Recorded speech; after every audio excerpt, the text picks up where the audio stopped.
by thinking we're not live when we are live. We're just gonna assume we're live from now because there's that lag, and Yeah, yeah. last couple weeks it's just been me staring at the screen.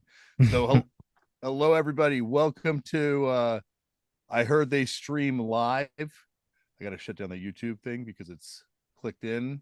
Thank you for tuning in. If you're in the chat, we will check back at the chat this time. We'll remember to. And if you're listening on the podcast version of this thing or watching it after the fact, we go live on Wednesdays at 9 o'clock. Woj, how you doing, buddy? Oh, just dandy. Having a good day? I don't know. I don't know about good day, but A day. a day could be worse.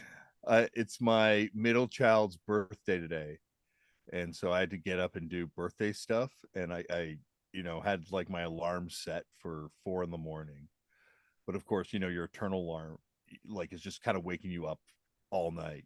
So Yeah. about 2:30 in the morning, I decided to go downstairs and start my day. Caught up on Matlock. Hadn't watched some Matlock episodes in a very long time, so it's nice to know that they still hit. You put Matlock on yourself? Yeah, yeah, it's on Pluto for free. That's dope, man. It's pretty it's a very watchable show. Yeah, yeah. And it doesn't really necessarily have a format like Law and Order does in the same sort of way. Like it's sometimes they tell you who the killer is, and Matlock doesn't, and sometimes they don't know who the killer is the whole time. Like it's a yeah, like I gotta say, Matlock. We should do this as an all Matlock review podcast. I know that at some point in my future, like, but it's gonna be sort of distant future. I'm gonna spend a lot of time with like Columbo, Matlock, Rockford Files, Mm-hmm. who knows, Chips, I don't know, you know? I would love one day to do like a rewatch of like all my favorite like Hunter, um, the first couple seasons of Law and Order, just like the stuff you would watch as like a little kid on on like A&E. Like some days on A&E, I'd watch like 7 hours of like Law and Order. Yeah. Well, you know the show I was obsessed with when I mean on the last episode I talked about when I went to New York for school. And for some reason when I was there, like I don't know, it was because I was like a country boy in the big city. I was obsessed with watching Northern Exposure. I never could get into it. I gotta maybe go back and try and rewatch. Is it? I could Uh never figure. Is it meant to be funny or earnest there's or? there's some funny stuff, but it's more like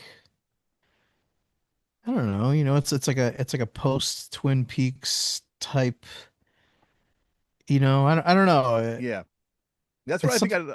It was like Twin Peaks without a murder. Yeah, yeah. It was just Joel Fleischman stuck up in Alaska because I think the deal was he like to get his schooling paid for, he signed a thing where he had to go and be a doctor in Alaska for a year after he graduated. Yeah, I think that's the thing in Canada too. Sometimes Oh, okay. you get placed in certain like lesser served medical markets. Hmm. Um, Yeah, so he's up there and he, falls and has like a relationship with Maggie O'Connell and Damn, you're a deep head on this. Like you know all the names and everything. those are the only names I really remember. And then like the one guy from Sex and the City was like the like bohemian like type radio disc jockey up there. Yeah, I remember there was a radio component, like the super Yeah. handsome dude. Yeah, yeah. Was he on Party of Five too? I never Not really that I watched that one. remember. There was like I found Northern Exposure, Gilmore Girls. There's Mm. like a tone that all those shows have where it's like never funny, but it's also kind of funny the whole way through. Northern Exposure has some like funny stuff for sure because there's like a couple goofy characters and yeah, I don't know. It's dope. It's really good. But you and me feel, I think, sometimes about sitcoms the same way we feel about Boston Hardcore, which is we have different tastes on some of Yeah, this but this sitcom is stuff. I wouldn't describe it as a sitcom though. Oh, is it a half hour or an hour? Uh, I don't know actually. I gotta rewatch it. I gotta go back and try this thing out. But like, you do like the Canadian sitcoms, which is a hard pill for me to swallow as a sitcom lover to watch one of those. Yeah, I don't. Yeah, I have a soft spot for sitcoms. Have you watched Hudson and Rex ever? That's I don't think so. it's the Canadian police procedural where he's got a dog as a partner. Oh, no, I've never seen this. It is so amazing. It is definitely um yeah, like sometimes it's on four channels at once up here. Like I'll be flipping through the TV and I'm like, how many fucking channels has Hudson and Rex episodes going on at the same time? So It's like Turner and Hooch. it's like Turner and Hooch, but like even more saccharine. Mm, Like it's yeah, like it really is one of the strangest shows I've ever seen. Like Canadian TV in general, I find pretty strange at times, but this yeah. one, holy, there's something about it. Anyway, this is not about. Well, I Yeah, think we're going to yeah. be talking a lot about TV today because today we're going to be talking about the Kyle Mooney episode as well as the Dave Davies episodes of Turned Out a Punk, which uh, both of these episodes were ones that I really wanted to do for different reasons. Obviously, Tristan has always been on about my brother who books the show. For those who don't know, about getting someone on, getting Kyle Mooney on. Sorry, because he was convinced Kyle Mooney uh, loved punk, and he definitely loves punk. So I don't mean to undercut that, but I think um yeah, no, I think it was an interesting episode. Like I didn't know what to expect going into it really. I kind of told you before, Woj, they had told me in advance that Kyle Mooney is now Kyle M, and that Mhm. this is like an earnest music project that he's put out. And I do feel like there are some real heartfelt songs on that record, but it's also like I don't know. Did you have a chance to listen to the record? I skimmed through it, but when you told me that the first time, I thought what you meant was that he was going to be doing it in character and he was going to be like, "I'm Johnny Spit," like like try to be like a punk character or something. Yeah, So, but no, it's just him doing like I said, it reminded me of Daniel Johnston in like a very no, no, sincere kind of way. I mean, like, I thought you were saying like when he was on the podcast, he was going to do a fake punk character for the whole thing, That's not what I the was worried. record. That's what I thought he might do too. Like, it wouldn't be the first time that I've had a guest come on and do the whole thing in character. Yeah. So I'm not an improver either. So those episodes, if you can find that episode back to the stacks, you'll see my lack of improv skills on display. But yeah, like I didn't know what to expect at all. And he was, I think, a lot more sort of low key than I ever would have thought he was from his comedy. Like just very, very thoughtful too. Yeah, definitely. And it's interesting that kind of like I find comedians more than even musicians because I think especially in punk when you see a musician go up on stage you're always kind of portraying or trying to portray like a version of yourself in some way, like that's the quest Hmm. to be authentic to yourself, where in comedy I think a lot more of it is about having some sort of character or having some sort of persona up there. Comedy is weird, man. Do you know any people who like don't like comedy? I'm kind of one of those people. Yeah, you are. Okay. Yeah, like you probably know this from our discussions about comedy off air too, that are like Yeah. I don't But like. Yeah, I don't even just mean like stand-up comedy. I mean like even just like comedic shows and movies. Like I have friends who I could tell they think that I'm thinking of one in particular, but I have other friends as well that are like this. They see like a comedy, like a joke as like a challenge to their intelligence or something like that. Like they think that if they like get caught out there like laughing at something, it like makes them look like weak or like I don't know how to explain. yeah, like there's some sort of any show display of emotion is a display of vulnerability, maybe. Yeah, sort of, or but just specifically with comedy to where like they're like I don't know, but it drives me crazy. I have one friend in particular. It's like I can tell he doesn't understand what a joke is, You know what I mean? Like, do you remember like Eastbound and Down? Yeah. Like when that show was out, like me and other friends would be talking about it, and we'd be talking about like the jokes or whatever in it, and his only thing is, chill, I'm not gonna laugh at oh, this guy has a mullet, whoa, real funny, and it's like I could tell it's like, wait, does he not understand like the what jokes are? He just thinks it's I have a mullet, laugh, but yeah, I don't know. I think comedy's also like intensely personal Mm, in a way. Like it's the worst when you're watching something with someone that loves it and thinks it's really funny and they want you to get in there. And I'm the same way when I'm showing someone something that I think's really funny and I want them to get into it. And you're like, keep looking back, checking in, yeah, like yeah, this look at this, look at that thing. Yeah. And yeah, it is like this weird, I think it has a lot to do with your like personal experience, your personal journey, and like I think the type of comedy you gravitate towards too. yeah. Yeah, I guess yeah, I guess it does touch on like a vulnerability in a weird way, right? Yeah.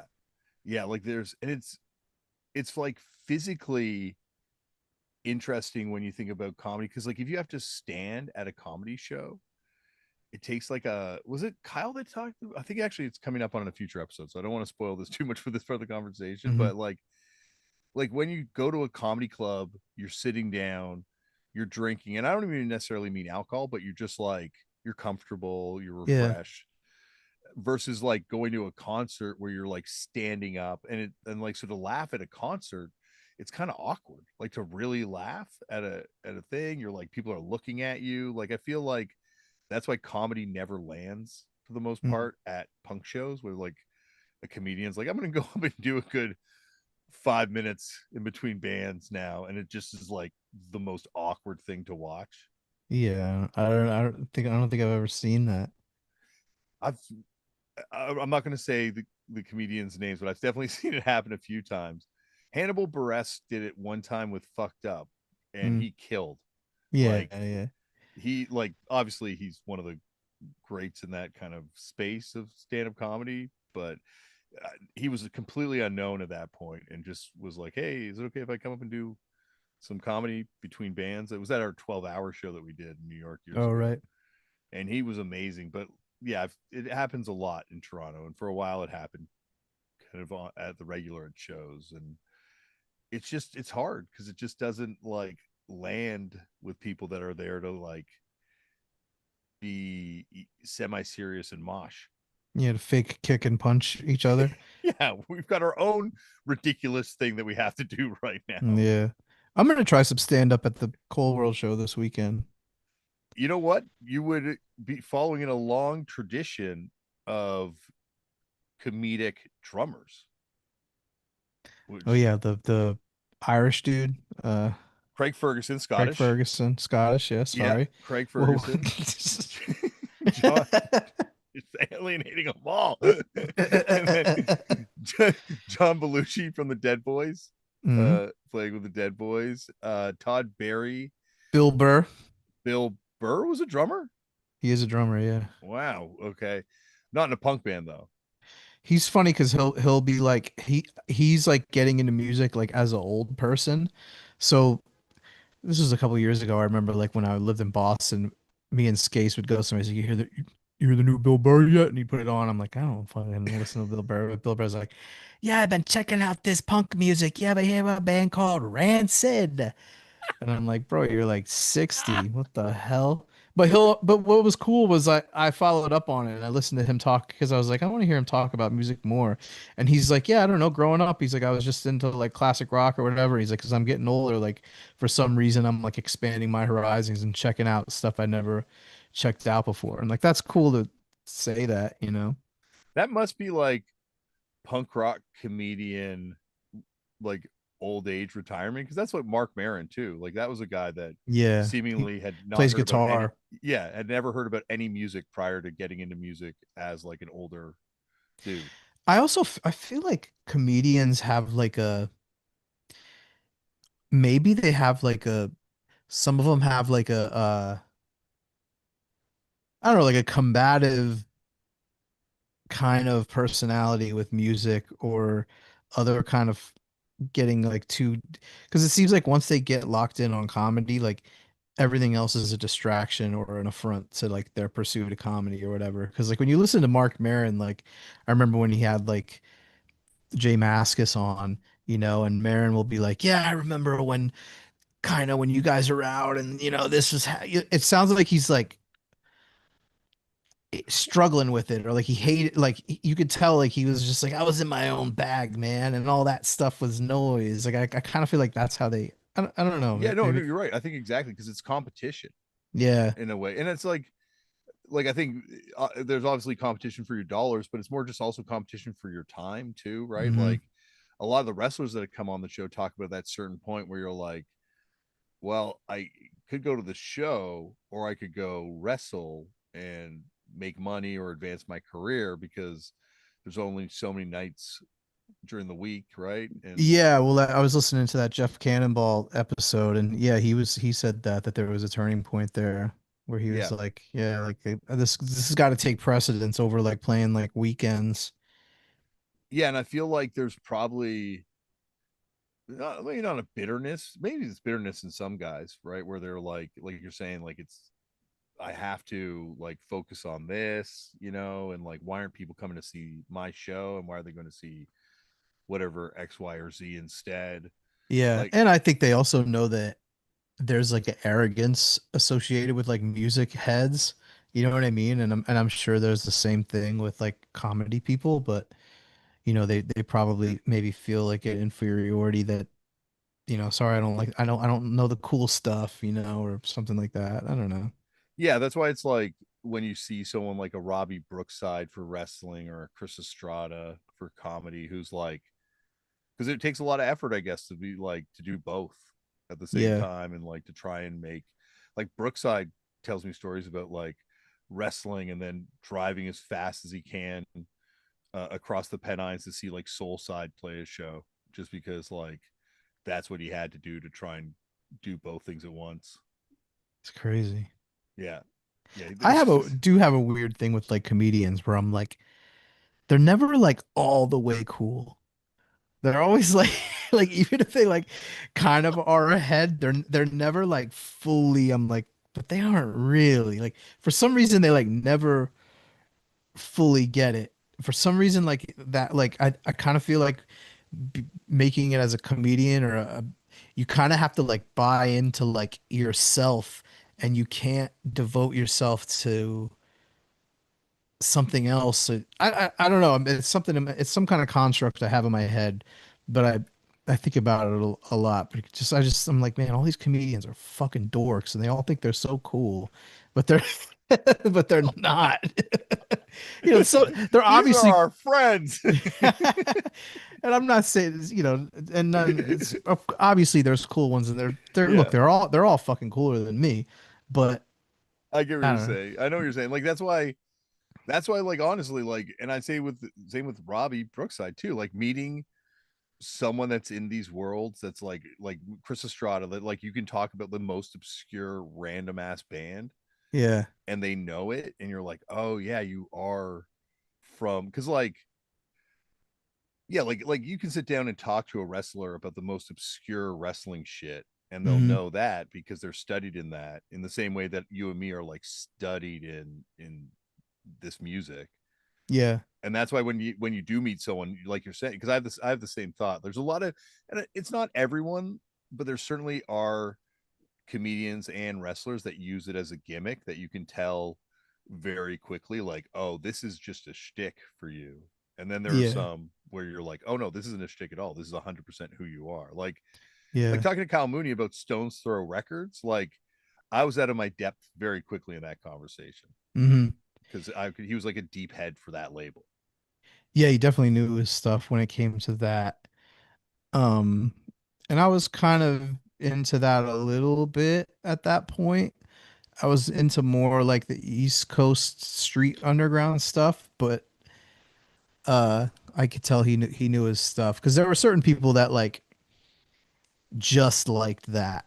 Mhm. Like they got in, they found Stone's Throw, and that was their, like because like Jurassic 5 came out in like 97, right? Or like I, 98. I first heard him on the Lyricist Lounge, I guess, like that Lyricist Lounge double CD that Ruckus Records did. I guess that was like 96, 97, 97. Maybe you're right.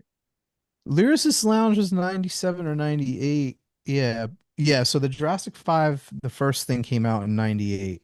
That Okay. like 12-inch with the J5 on it. No, 97. Yeah. Okay. And then it got reissued in 98. So yeah, so 90s, let's say that, I mean, they were first coming out on like their single, and it was like being on mixtapes and stuff. Like I remember it in 97 for sure. So it's like 97 is like Mace era. You know what I Yeah. mean? So it's like Mace and Master P and a Kyle Mooney can only get that, so into Mace, but then a Jurassic 5 could be his, gateway into hip hop, like, and then finding Stone's Throw and Madlib and Quasimoto and MF Doom and all that Stone's Throw stuff. And Stone's Throw was doing like a lot of other stuff that wasn't straight up hip hop. Like they were doing like jazz records and you know weird shit. That Clifton 7-inch. You have that? I don't I think so. I just saw there's a sleeve for it. I never knew there was a sleeve. I just have a sleeveless copy that I bought like in Clifton, you said? Clifton's, like Tony Clifton. And it's like fuck, it's like this like garage rock dwarvesy kind of like would not have sounded out of place on like Gearhead or Man's Ruin. Oh, the Cliftons. Oh yeah, I remember this. No, I never had it. No. It's cool. Like it's like a weird random record that I've always kind of wondered about. They did other records too, I think, not just that one on Stone's Throw. But I think it's also hip hop more than punk is geographic Yeah. in like what you're into, especially if you're into underground shit. Like or anything not mainstream, I should say, rather than underground Yeah, I mean, at that time. there's also like that kind of like trope of like white boys getting into real hip hop, and they had, this, and it's kind of like what we're describing here, where it's like, you know, But what even makes what makes that real hip hop and Mace not, but but even then I think it was like out here it'd be like Eastern Conference All Stars or hmm Def Jux yeah. versus Stones Throw. Like I would buy the Stones Throw stuff and I like have some Peanut Butter Wolf records, of course, and hmm loved a lot of stuff on it. But I like the stuff I gravitated to was the stuff coming out of like New York or Boston or that kind of East Coast area around that time. Yeah. Stones Throw though, like, they had like kind of a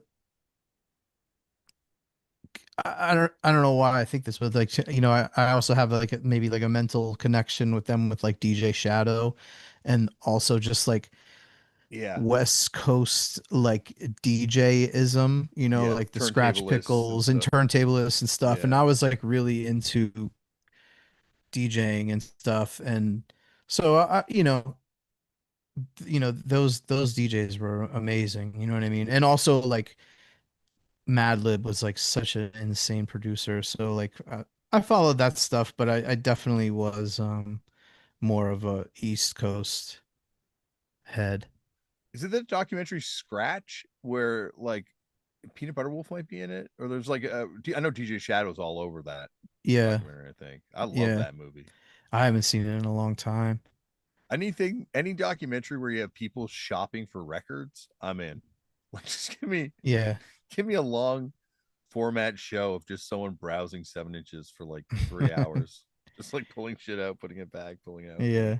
But I think like also like like I want to say like Jurassic 5 and like Souls of Mischief, like I think they like hit like the jam band circuit. Yeah, definitely. And I think that's the Warp Tour too. The Warp Tour crossover with certainly Jurassic 5, where hmm they are like one of the bands I think played that thing perennially. I might have been thinking I realized also of Warp Tour 98 when I was telling Kyle Warp Tour 99. Someone Yeah. wrote that in a comment to the show. But I swear to God, it was Warp Tour 99 that had Scarhead and 7 Seconds and H2O. And Warp Tour 98. I don't see Scarhead. So Warp Tour 99. Oh, that yeah, one's not popping up on. we're going to look it up. This is this is like the Warp Tour Slaughter. I look up Scarhead and Simple Plan came up. Oh man, come on. Oh, there's a chat. I bet you people in the chat might know. So what was your first Warp Tour? I went to the very first one, like that. Oh, well, Oh the first one that shit. came to Canada, like it was like the L7 Sublime L7 quicksand too, right? Quicksand, yeah, and that was like that was like I had been to a couple shows before that, like a Die Cheerleader show and like a local band show, but that was like the first show that I went to and was like, this is all I want to do from now on is go to these types of shows. I saw the Swingin' Utters Yeah. and I'm like, this is the best band I've ever seen in my fucking life. And yeah, like went up and punished the shit out of them and like just hung out all day, got like L7 to sign my shirt. Like it was at the it was at the exhibition in Toronto. So there was like a food pavilion where you get free food samples. And Damn. yeah, it was a great day. And then I got home and my grandfather called me and told me that my grandmother had cancer. Oh geez. Yeah, it was like a real bummer end to a otherwise spectacular day. Anyway, I'm sorry to mean to throw that on to the end of that thing. Yeah, don't put that on Warp Tour. That I'm wasn't tr- Warped Tour's fault. I That think I went to 97. is that Rock from the Crypt year? Yeah, Rock from the Crypt and No Effects, Pennywise, Deftones, uh, um, Fishbone, I don't uh, know though, because I don't Pennywise. We got we helped limo from No Effects load in No Effects' stuff. Like their limos are like long-standing tour manager guy that also was in a band with Biff Naked back in the day in Canada, mm, Gorilla Gorilla. And we just went up to him as like little kids and we're like, can we help you load in and get a backstage pass? Which is insane now that I'm in a band for a yeah. kid to ask that. And that would be the last kid in the fucking world I'd get a backstage pass for. But to Limo's credit, he gave me the backstage pass Man, that's after we crazy. helped him load in. And so, yeah, I remember Pennywise on stage playing Bro Hymn. And next thing I know, I'm on stage singing Bro Hymn by myself because all my friends didn't get backstage passes, I guess. Oh, maybe we were sharing the backstage pass. Maybe he was smart enough to only give us one that we had to share amongst Mm. the group of us. Wait, so what year was that? I think that was 97. Yeah, because I saw Pennywise on the year I went. So it must have been 97. I remember Pennywise and they covered Minor Threat with Civ singing. Oh, that's cool. I don't think Yeah. And I what else? I saw Descendants and I remember oh, was that maybe the next year? Did H2O play? I don't remember H2O. Okay. But I I didn't like watch every band. I don't know And for also we got different lineups sometimes. I think like on the East yeah. Coast we would generally get the same bands. Like the West Coast I think had radically different bands at times. But Yeah.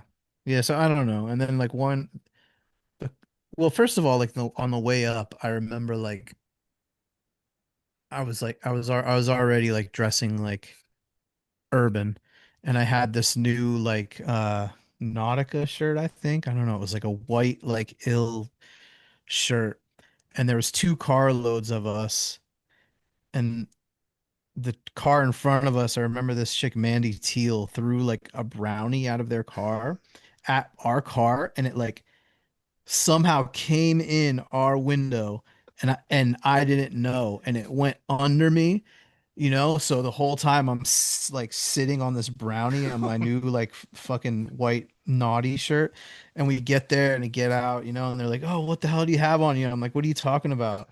And I had brownie just like melted all over the back of my shirt and my jeans. I'm remembering this now. But the chick had like extra clothes and I just like wore her I put on whatever she gave me and I just like wore her like I don't know, probably Jankos or silver tabs or something, or whatever.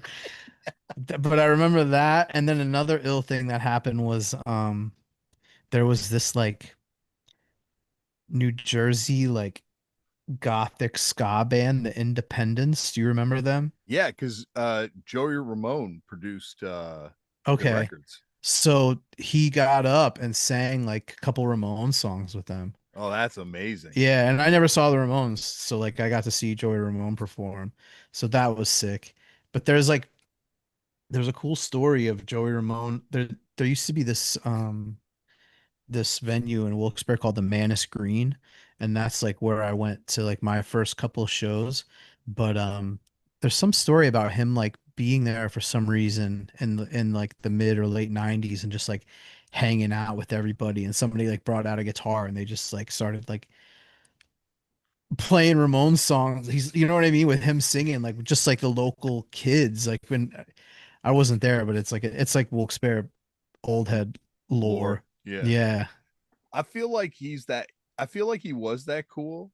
Like I only met him very briefly because of that band actually. Like he was doing press with them Oh. and he was managing them maybe even or something. It was when I was doing the radio show back as like a teenager. And then Mm.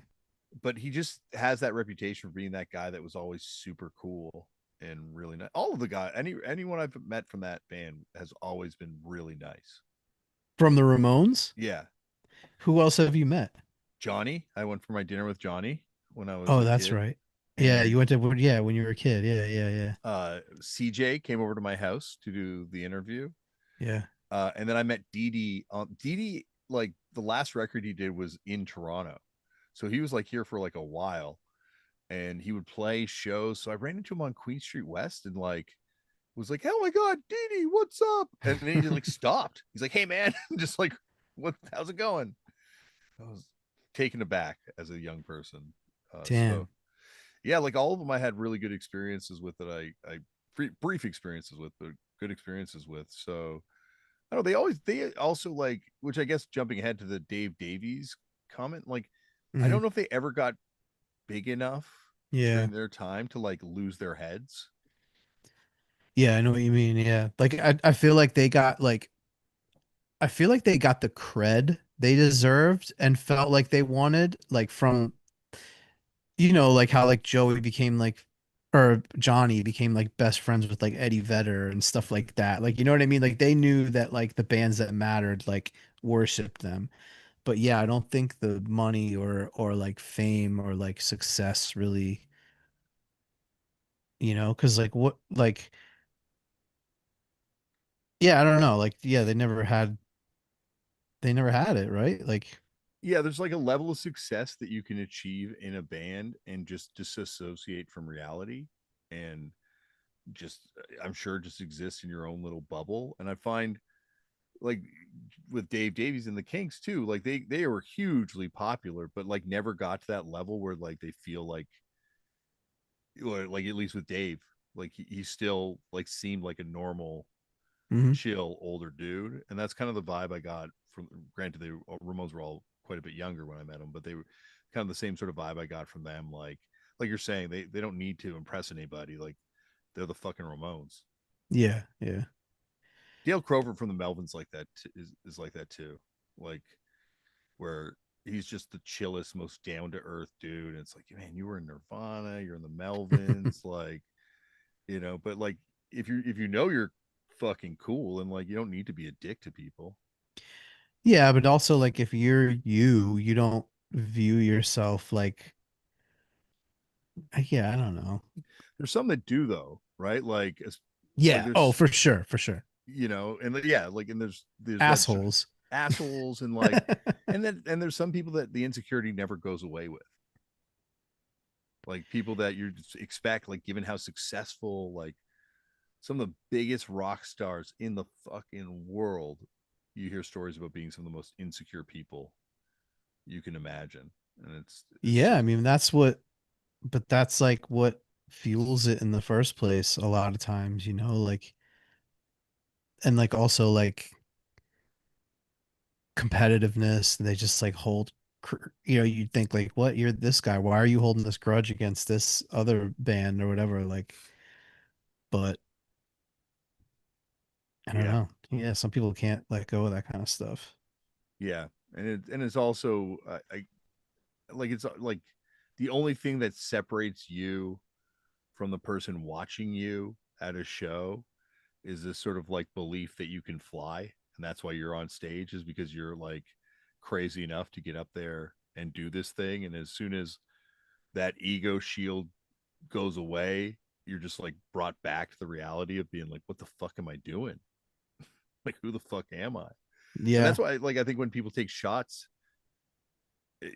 out like at people in bands, like it can hurt the band so much because it's like, fuck, that's my weakness.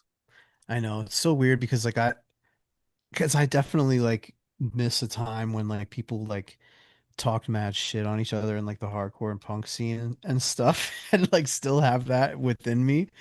But I don't know when being in a band, when I hear someone slagging us off, like it hurts, Yeah. So like even like dude, like on the first episode when we came on and I'm like, Damien never talks shit. He's so Cymex. I'm gonna come with some heat, and I like, like, dude, like, of course I like Boston hardcore. Of course I like think Mind Eraser is dope. You know what I mean? But like, I was just trying to like bring heat and just like say some funny stuff. And dude, I said like the dude Connor from DC who has like the Final Agony and uh Protester and he's in Eternal Champion and a bunch dude he's way better than me at drums and music, you know what I mean? And to me he's like my friend, so I'm thinking like, yeah, I could throw his name around in here, I heard from so many people like, yo, I heard you roasted Connor on the podcast. He's like pissed off, and I'm like, oh my God. So I had to like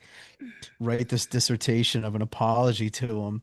And he's like, no, dude, I know, I get it, so he was cool about it. But I forget, like, I'm that way too, you know what I mean? Like when I could tell somebody, doesn't rate my shit, but I don't know. I don't it, rate my shit either, so I get it, but I don't it know. well it's no, it's weird because like it's like sometimes it's fine, and it's like sometimes like I also love it, like when someone hates my band, like I'm Mhm. like, yeah, that's fucking amazing, like Yeah, yeah. I'm glad you. But then there's the other times where, yeah, it does hurt, and there's no predicting how it's going to go.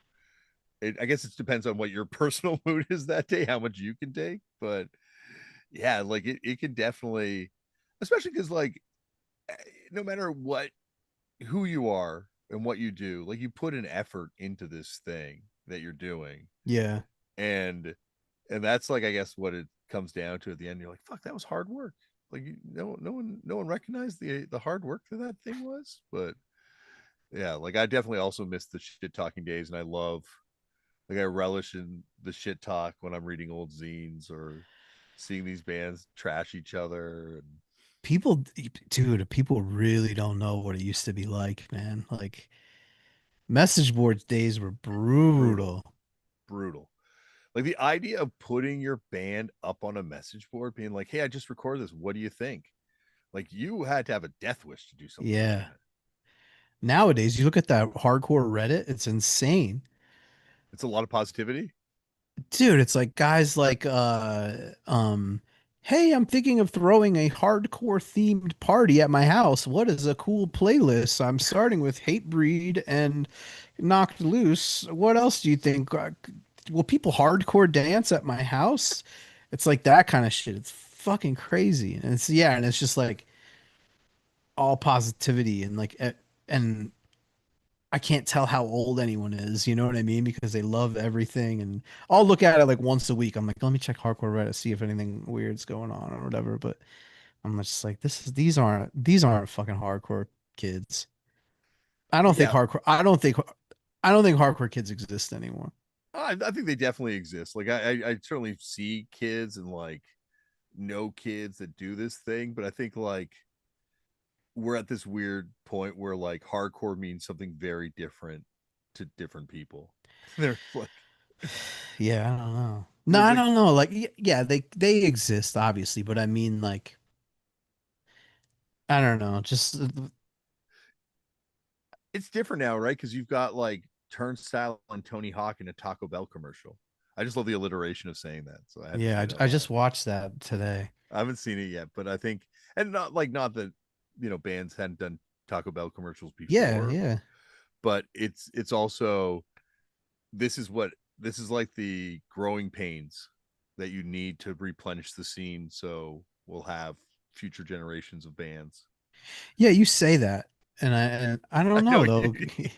I think you're right, but at the same time, like, listen, you yeah, have no, more influence over these fucking kids than I do right now, my friend, so you they got to won't shape listen to these me. youth. They They're would if listen to you before they listen to Fucked Up, trust me. I've been on stage with both of our bands and seen the reactions. if any kids are listening to me, get a real job. Stop this bullshit. Stop this fake kicking and punching each other. Crowd killing, whatever the fuck. So this Is crowd killing when you run around and punch people in the face? Is that sort of, move?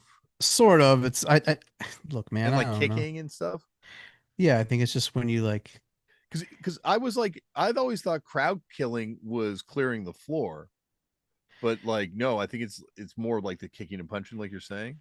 Yeah, yeah, you like Uh, kick and punch directly into the crowd, and then you like spin real quick and then hit somebody else and spin. yeah, yeah. Like I remember, like the donkey kick was like the worst thing you had to worry about, like just someone randomly deciding to kick back behind them at a Yeah, show. yeah. But now, like someone Um, just running up to you and punching the face as you're on the periphery. yeah, I don't know. They don't even look like when I first started going to shows in Philly and like Philly dudes started coming to Wilkes-Barre to shows. They're so good at moshing.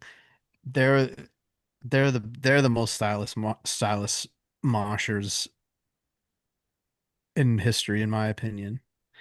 They would do that kind of asshole shit and it would look so cool. Whereas this shit doesn't look cool to me. I don't know. It was like I can remember the day moshing came to Toronto. It was like that. Hey, there was people like obviously moshing because like No Warning guys were traveling, but Yeah. No Warning opening for Hatebreed, and like Mullet was here, Zack Attack was here, $1,000 was here, Hmm. and they like no Toronto was still push moshing at that point, and it was Oh yeah. crazy. Yeah, it was like very late to have sort of like pitting like up here like that. East Coast Shows was definitely the head of the curve with all that shit. At yeah. that in that era.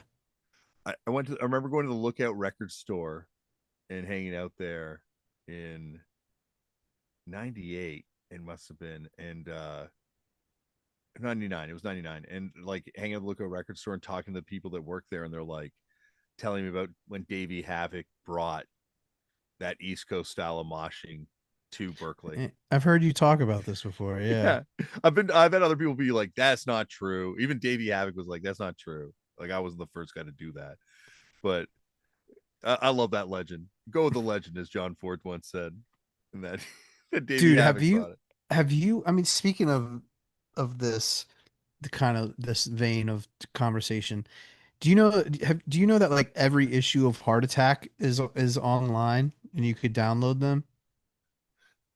I don't know if I did know that. No. Yeah, I'll have to send you the link. And dude, I went down a wormhole. Holy shit.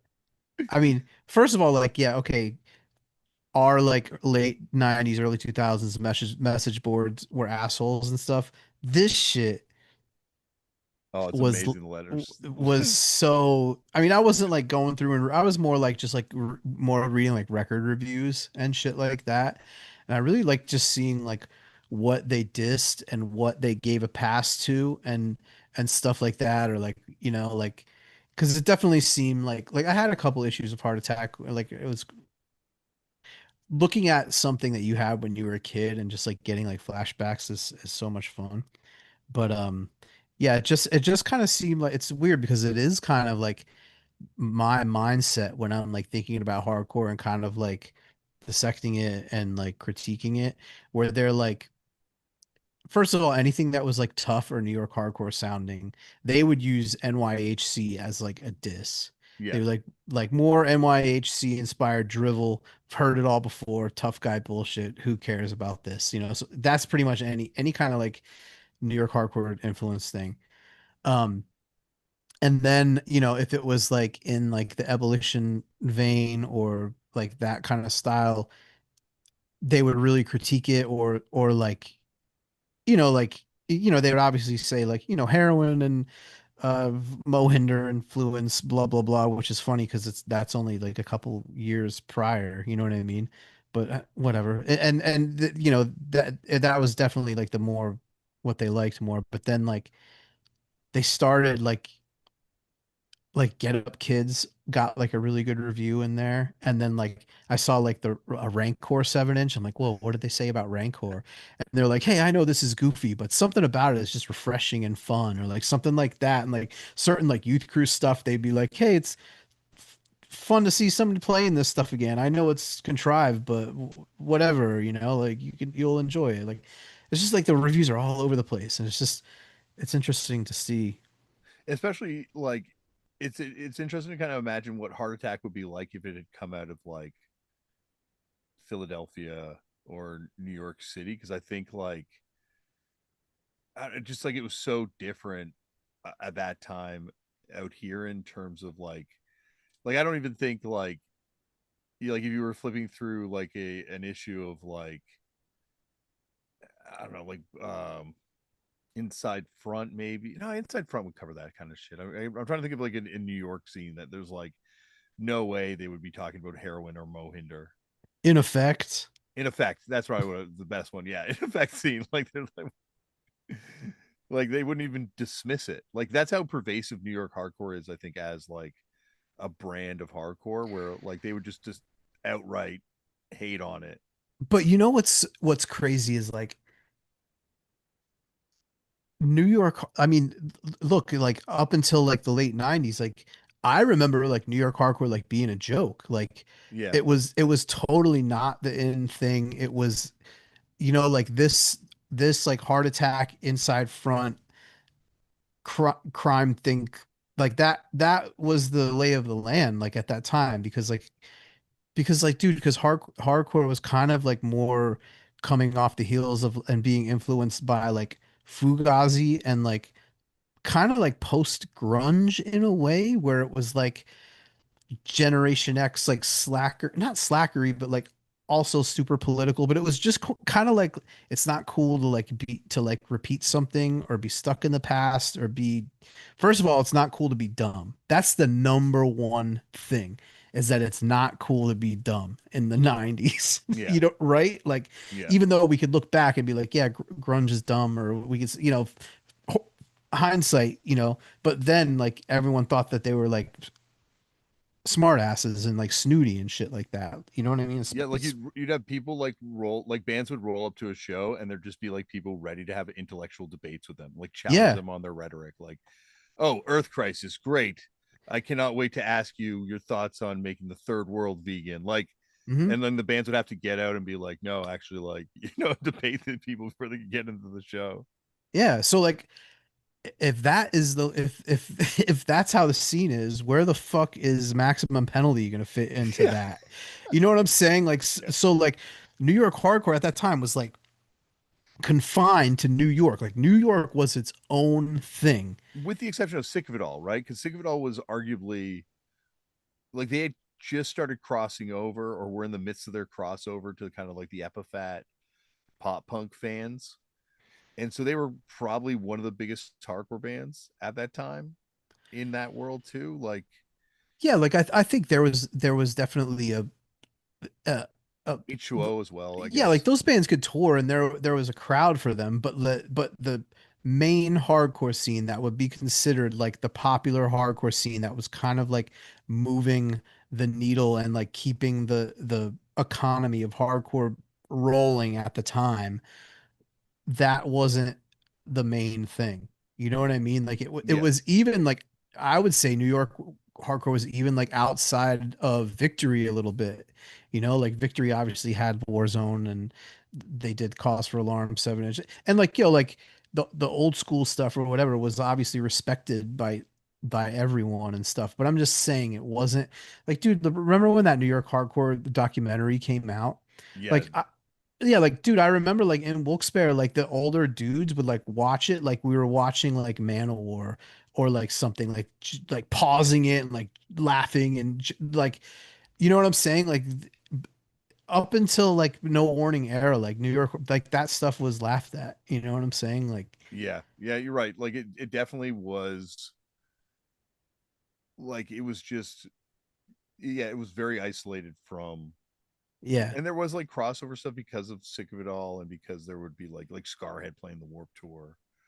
Like so you'd Yeah, have but that's a totally Madball. separate world than what I'm saying. Like the Yeah, VFW, like the hardcore circuit wasn't that.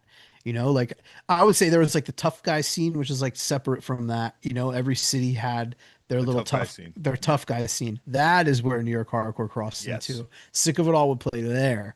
You know what I mean? Like they weren't playing the same venue that, you know, were in still were playing or you Yeah. know what I mean? Like, Yeah, and also it was like to what you're saying, like people were scared of these bands and like yeah. and intimidated by these bands, but they didn't respect like Bulldoze or Cold for Life in the No. way people do now. Hell no.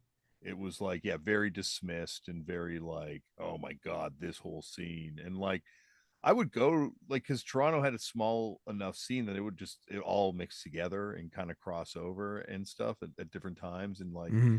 yeah, like going to some of those were those shows, it was like really different crowds Yeah, for these Wilkes-Barre was shows. different crowds. There was different venues, and you would see these dudes at this venue and those dudes at that venue. They didn't really cross, you know. It's funny because there's always kind of that divide in hardcore. Like not always, but like post like ABC No Rio or Hmm. Revolution Summer versus some of the harder stuff from like that area in the mid 80s into the late 80s.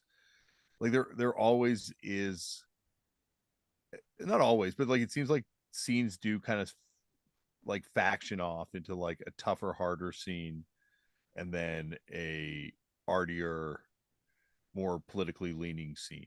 Not to say that there aren't exceptions to both of these, but it's like you look at New York, as I said, or like in Wilkes-Barre, as you're saying too.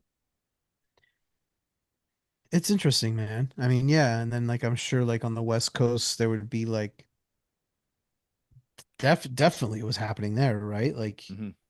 Yeah. Oh, definitely. Like, well, I don't know. Like West Coast is different, like we said, because it's like a lot less hater kind of. So you do have a little bit more mixing of crowds and mixing of shows. I find, and maybe like the way the Gilman's booked. Like you'd go to a mhm. Gilman show and you'd see like every type of band imaginable, like bands that would never necessarily play together Yeah, true, true. outside of there. So I mean, there was crossover stuff in Wilkes-Barre. Like I saw you and I play with 25 to Life, you know, and stuff like that. Like yeah, there was cool shit happening like that. Don't get me wrong. There was gray area, you know, which I love. There that was always I would love to see that kind of stuff happen, you know.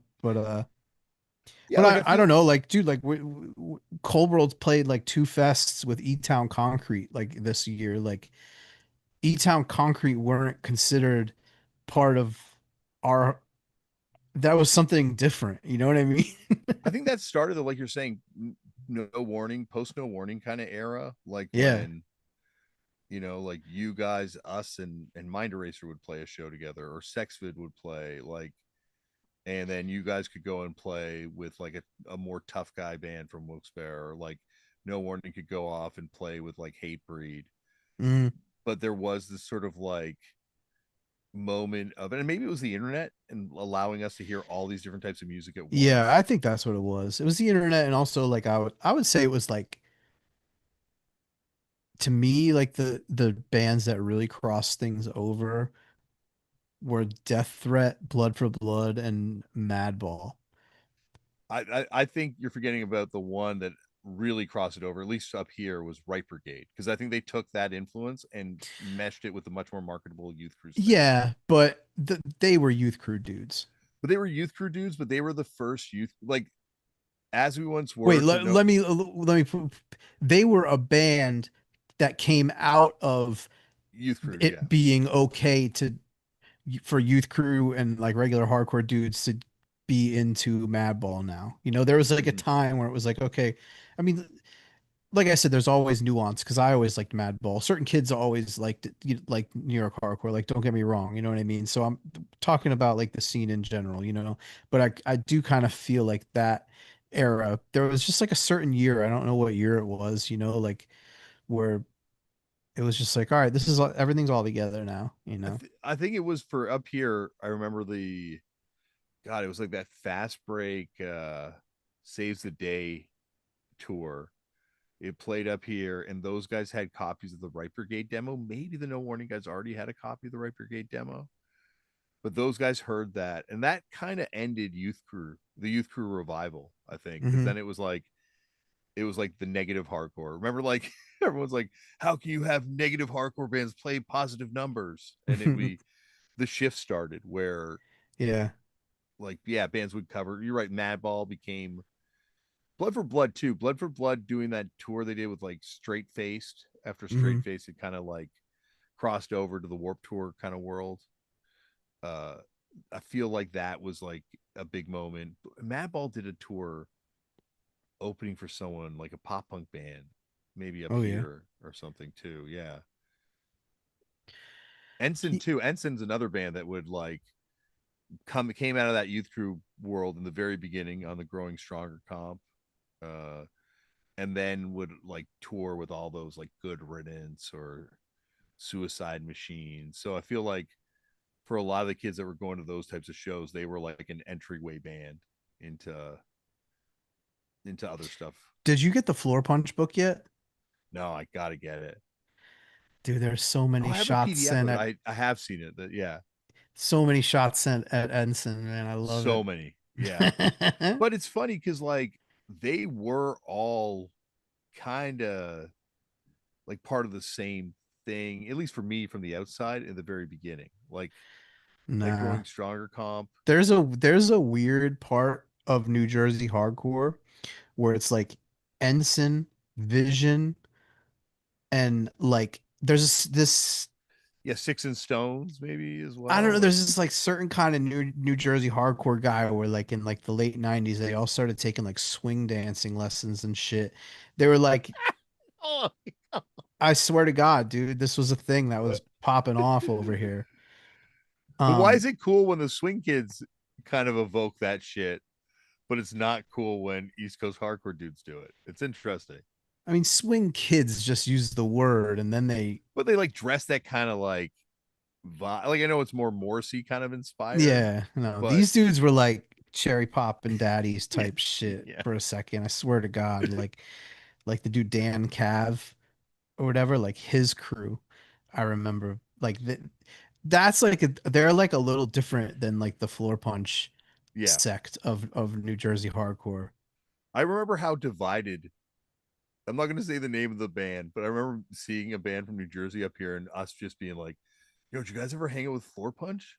Like it was just when Fast Times at the Jersey Shore came out, and they were like, those guys don't actually hang out at the Jersey Shore. Like we're the guys that actually hang out at the Jersey Shore. And it was like, oh shit, like there's so much division in New Jersey. To me, it was like this a tiny little state. Only when I went there did I realize, oh no, Yeah. it's bigger than way bigger than Ontario in terms of population. Yeah, New Jersey's pretty big. I mean, New Jersey, people shit talk New Jersey, but it's giving us a lot of shit, right? Like, Yeah. Oh, I think like in terms of New York, like hardcore, the amount of bands or people that are actually from New Jersey's yeah, always surprising to me. And then like Misfits, AOD, Mother Misfits. Yeah, Records, man. Yeah. Floor Punch, like Lifetime. Like there's I guess Lifetime's more Philadelphia or maybe both, but yeah, it's just like a lot of shit that comes out of that state. I mean, I listened to the Jeff Cannonball episode, and that was a great episode, by the way. And yeah, for some reason I thought that guy was a little older than he was. I always thought he was like the age of the Tear It Up guys, but I guess he was like a generation younger than Yeah, he's them. like the kid generation, I think. Yeah, and dude, I know one time Cold World played with a band with the dude from You and I in it, and I'm wondering if it was Black Kites. Yeah, Is it that makes sense. possible? Yeah, it would make sense, right? Like I And think time it wise, that was would make sense. yeah, because he was talking about like first starting to go to shows at like Bloomfield Cafe or whatever it was. Dude, the shows there were so lit. Like those were that venue was so good. Like I saw so many good shows there. And like this show we played with the dude band from You and I was like around the corner from there. And I remember like going up to the dude like, yo, you were in You and I, like I love You and I, and him being like, what? You know what I mean? Because I was like swagged out and shit. And I, it was funny. But yeah, I wonder if that was yeah. And also he mentioned thin line fading. Yeah. And so I was in a band called Letdown, which turned into Full Wait, Contact. you're in Letdown? Yeah, I was in Letdown, but I didn't play on the Knockdown 7 inch. I got kicked out before they recorded the 7 inch because I couldn't go on the tour with no warning. I Yeah. think I knew. But this dude, so two guys from Thin Line Fading were in it with me, Ryan Eckert and Jay Pepito. And Oh, I know Jay. Yeah, absolutely. yeah, but Ryan Eckert was the man. So like me and him were like kind of kindred spirits in that time because we were just like chubby, dorky, smart asses, and when these dudes were like kissing Shark Attack's asses at a show or whatever, we were like in the corner just like roasting everybody and shit. Not that we worship Shark Attack too. Like, you know what I mean? We just like made ourselves like what are the two guys from the Muppets, like Waldorf and whatever their names are, Yeah, what's like the other one's name? But yeah, I know the guys obviously. yeah, I looked at us as like that then, and like I texted him that morning after listening to that episode. But yeah, I'm trying to think of some other stuff that his shit brought up a lot of memories for me because he was also talking about like the locking out era and how it hit that area of New Jersey really hard, and he's right. Like I remember like Mental and Righteous Jams shows there were like so good, and I saw so many like basement shows. Like I saw like Mental and Righteous Jams at separate basement shows in New Jersey around there that he was probably at, like, and it was just like they were really tight with everybody around there and stuff. So I don't know, that was a cool scene. It's funny too, because like I always forget. Oh yeah, like still in the locking out era. Like these bands that are popular right now could have put out records on locking out. Like it wouldn't be that out of line with Planet Mental and You kind of think so? obviously the cool. Yeah, like I think like it's obviously they're doing something a little bit more broad in kind of Hmm. like the approach to it. But I still feel like kind of like the idea of like going for the groove in hardcore was like a real return to it came in like the locking out era. Yeah, maybe. I credit everything to Trapped Under Ice. I think Trapped Under Ice is a product of that era. They are, but I don't think kids know that. I don't, you know No, what I I don't mean? think kids know that. No, I Like I agree. think we can connect the dots, but I think that Yes. like when you see these like on like hard lore podcasts or whatever, and they go up to people and they're like, "What's your top four best records?" They're straight up like the White Album, Led Zeppelin 2, uh, you know, Bohemian Rhapsody, and Trapped Under Ice, the third LP. You know what I mean? Yeah. Or Title Fight. Title Fight's the other band that also when you're like people talk about the green I'm blanking on the name now. I'm so Floral sorry. Green. Floral Green. Yeah. Like that record is one of those records that for a generation like Yeah. just Yeah. completely changed everything. And people don't maybe well, but I think people acknowledge Cold World's influence on them a little bit more than they acknowledge, even though sonically there's less of a Cold World obvious influence on it than with the locking out stuff on the current era of hardcore, in my What for opinion. Title Fight or for Yeah, for Title Fight. Like yeah, I I don't think think Title Fight, like the Cold World influence was just like they were literally our little brothers. You know what I mean? yeah. Like like we would practice at Alex's house and they'd be there playing video games and shit like that. So like there's obviously an influence as in just like showing them like, yo, you could do this. you know. But Yeah, but I don't know. even like the whole idea of, and I know people were into wearing cool shoes with Youth Crew, but like with Youth Mhm. Crew, it was all about period correct shoes and like trying to Yeah. have like, whereas I think with the kind of like locking out scene, it became more about just having like you know, like you're saying, like dressing in like fly gear or having Hmm. cool stuff. And it could be like a cool shirt, but it could also be a bootleg shirt that didn't look too shitty. Hmm. um Yeah, that's what was cool about the locking out kind of era, where I feel like it wasn't like anything too specific, right? Like everything had a little bit of, because like mhm. I don't know, like Knife Fight, I consider with locking out era, just Yeah, because they toured with Mental and they were just so like beloved by everybody who was into locking out stuff. You know what I mean? And or like, yeah, you're right. Like it wasn't just like it wasn't rigid, like that's what I think was cool about the locking out era.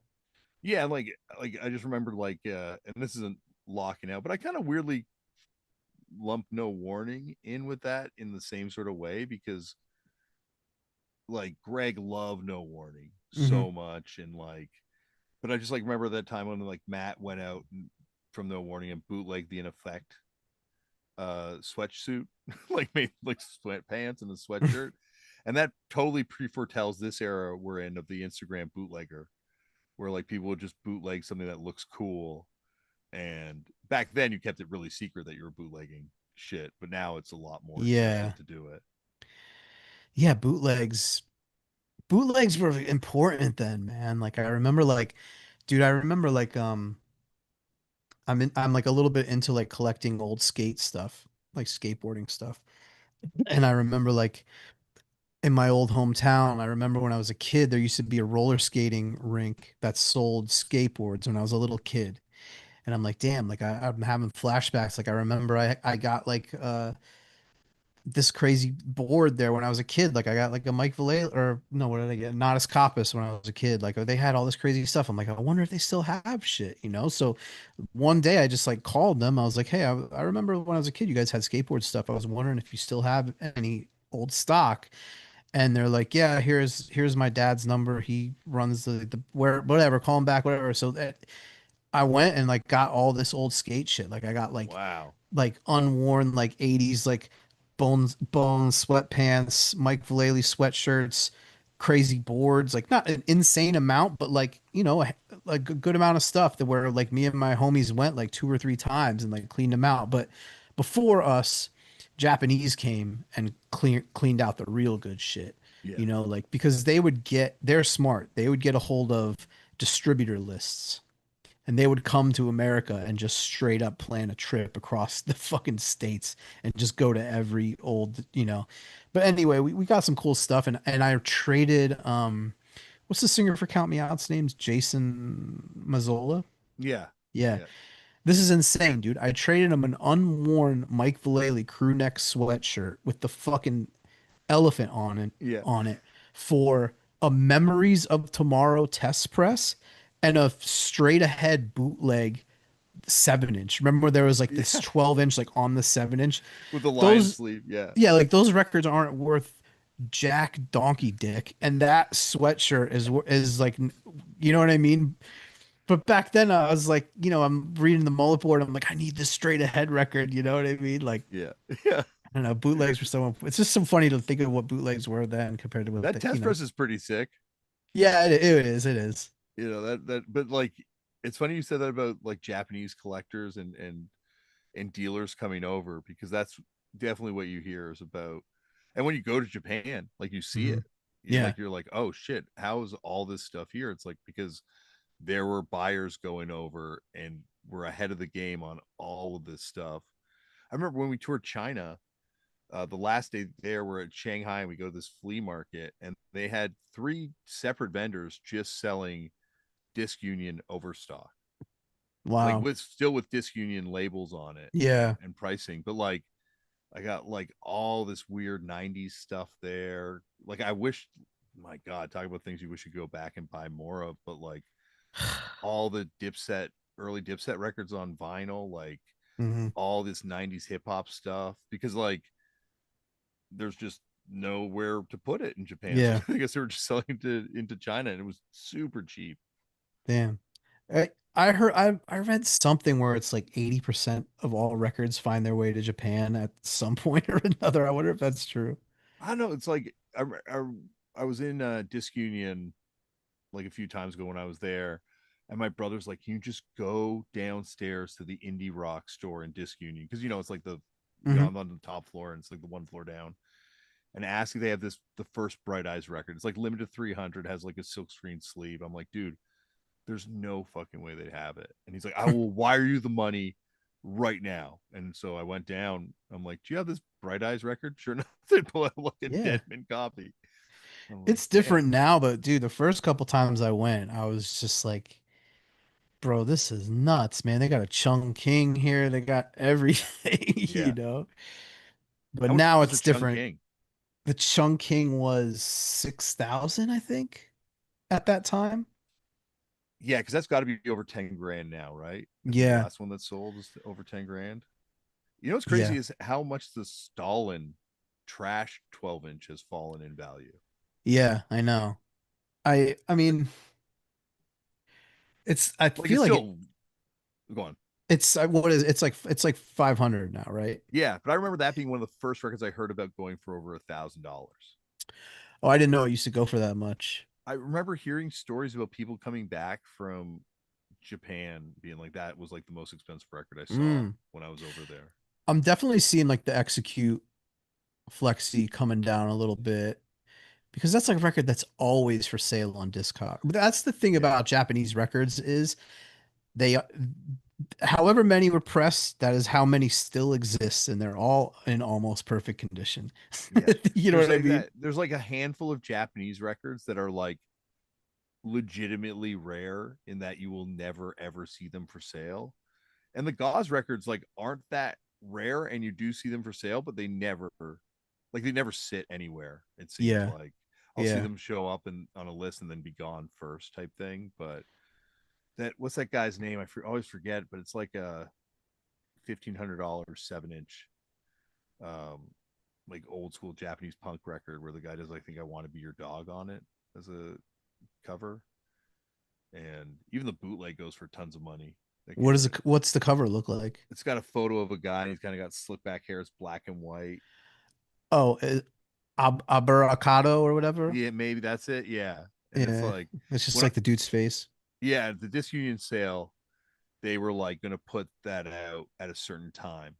It was like they did the Hmm. drop, in the morning with all the crazy records, and then they're like, at some point today, we'll also have this out for sale. But yeah, it was out of my price range. I was like, I'm Yeah, too rich for I my haven't blood. been into like splurging crazy on records in a while. The last couple times I went to Japan, like the last time I went, I don't think I bought one. I didn't buy one record just because everything was because of the yen being so weak.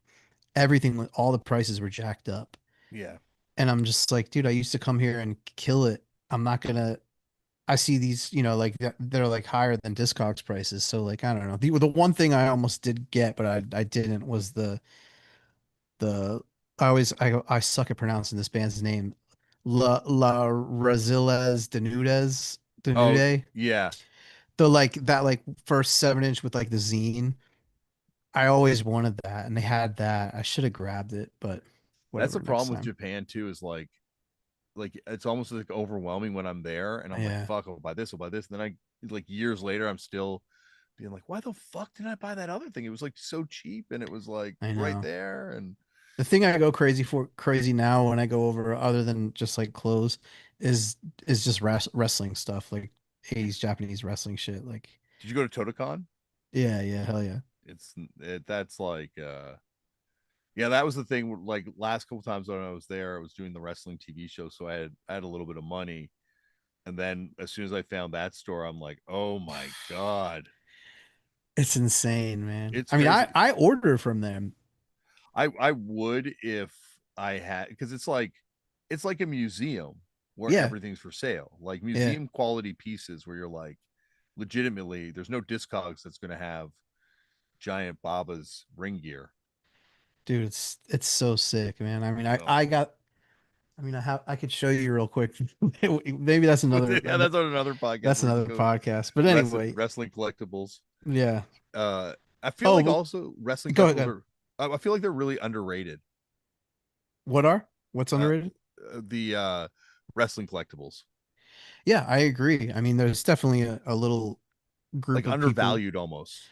I Yeah, think. like it's crazy. Like that's the thing. Like I like buying that stuff in Japan because it's so cheap, and Yeah, what you get is so sick that I don't know. The records will be there next time, but this, you know, yeah. Kabuki poster won't. I'm lucky that I'm fat because every time I go there, I look at the shirts and I'm like, I oh my know. god, I would buy these shirts. Like, Yeah. I also would love to go and find like, and you do see it in Disc Union and some of the record stores, but like paper goods there, like flyers and posters and all that kind of stuff. Yeah, I think they have like certain events for them where they put them out Yeah, sales. yeah, I got to be over there. That's like the only reason I'm still doing music is to get invited back to Japan one day. It's dead ass, man. Like that's like Cold World's like I'm like, yeah, we'll exist until we go to Japan one more time. Let me get one more trip One out more Japan trip out of Cold World and then we're good. Yeah, yeah, like it really is like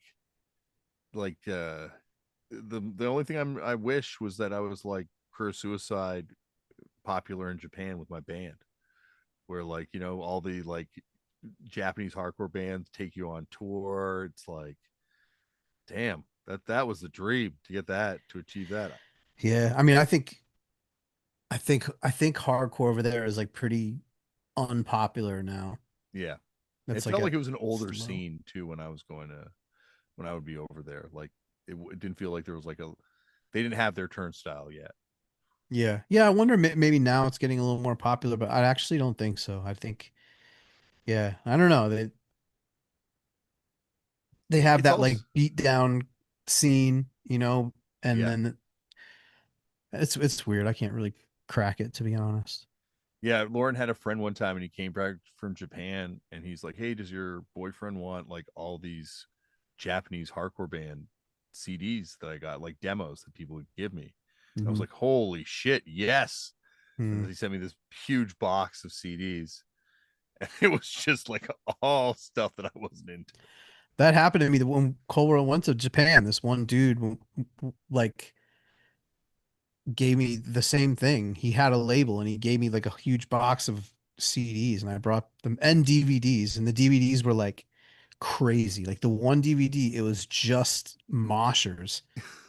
You know what I mean? It was like a video of just of dudes spin kicking and shit. And it was pretty sick, but yeah. Was it like the music from the show playing, or is it like them in slow motion sync to some other band? No, it was to the music, I think. I don't know that they were all, but I do know like there was a huge boom of hardcore in the late 90s in Japan, right? Like in the Mm-hmm. early 2000s, like Mm-hmm. because that band Numb that still plays, there's a video that they had from their album when it came out in 97, and there's like they're like on the streets, like there's like 1,000 people, or it looks crazy like when they're playing. Like I think like at that time, that's when like you would hear like, oh, I heard Ezak has like a clothing line in Japan. Like I think like that was that time. It was like this Yeah, crazy boom, you yeah, know.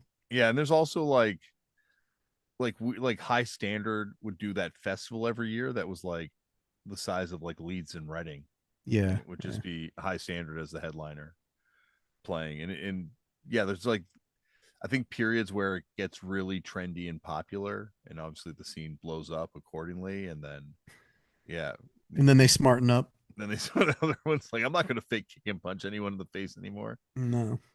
But that being said, like when you go to Japan, like you were saying earlier about the comedians and the like sort of like like you can only really pick one extracurricular activity. I find that in Japan too. Like you'll meet someone who's into wrestling and they're just like only into wrestling and they love it, but that's all they're going to talk to you about. They go in over there, man. They Yeah, specialize. yeah, I mean, I guess maybe like they have the thing where like whatever job they have, like even if you work at the convenience store, like you do it like you put your all into yeah, working at Family Mart or whatever. complete discharge is what I forget who, someone from Forward told Jonah. Like when you guys go on stage, you got to just complete discharge, leave everything out there. Huh. And it's interesting because that philosophy I found when I was talking to deathmatch wrestlers about their approach to deathmatch wrestling. And Yeah. then the fans like, why do you like deathmatch wrestling? Talking to like a super normal guy, and he's because they go out there and they leave it all out there for my entertainment, and it inspires me to go to work and do the same at my job.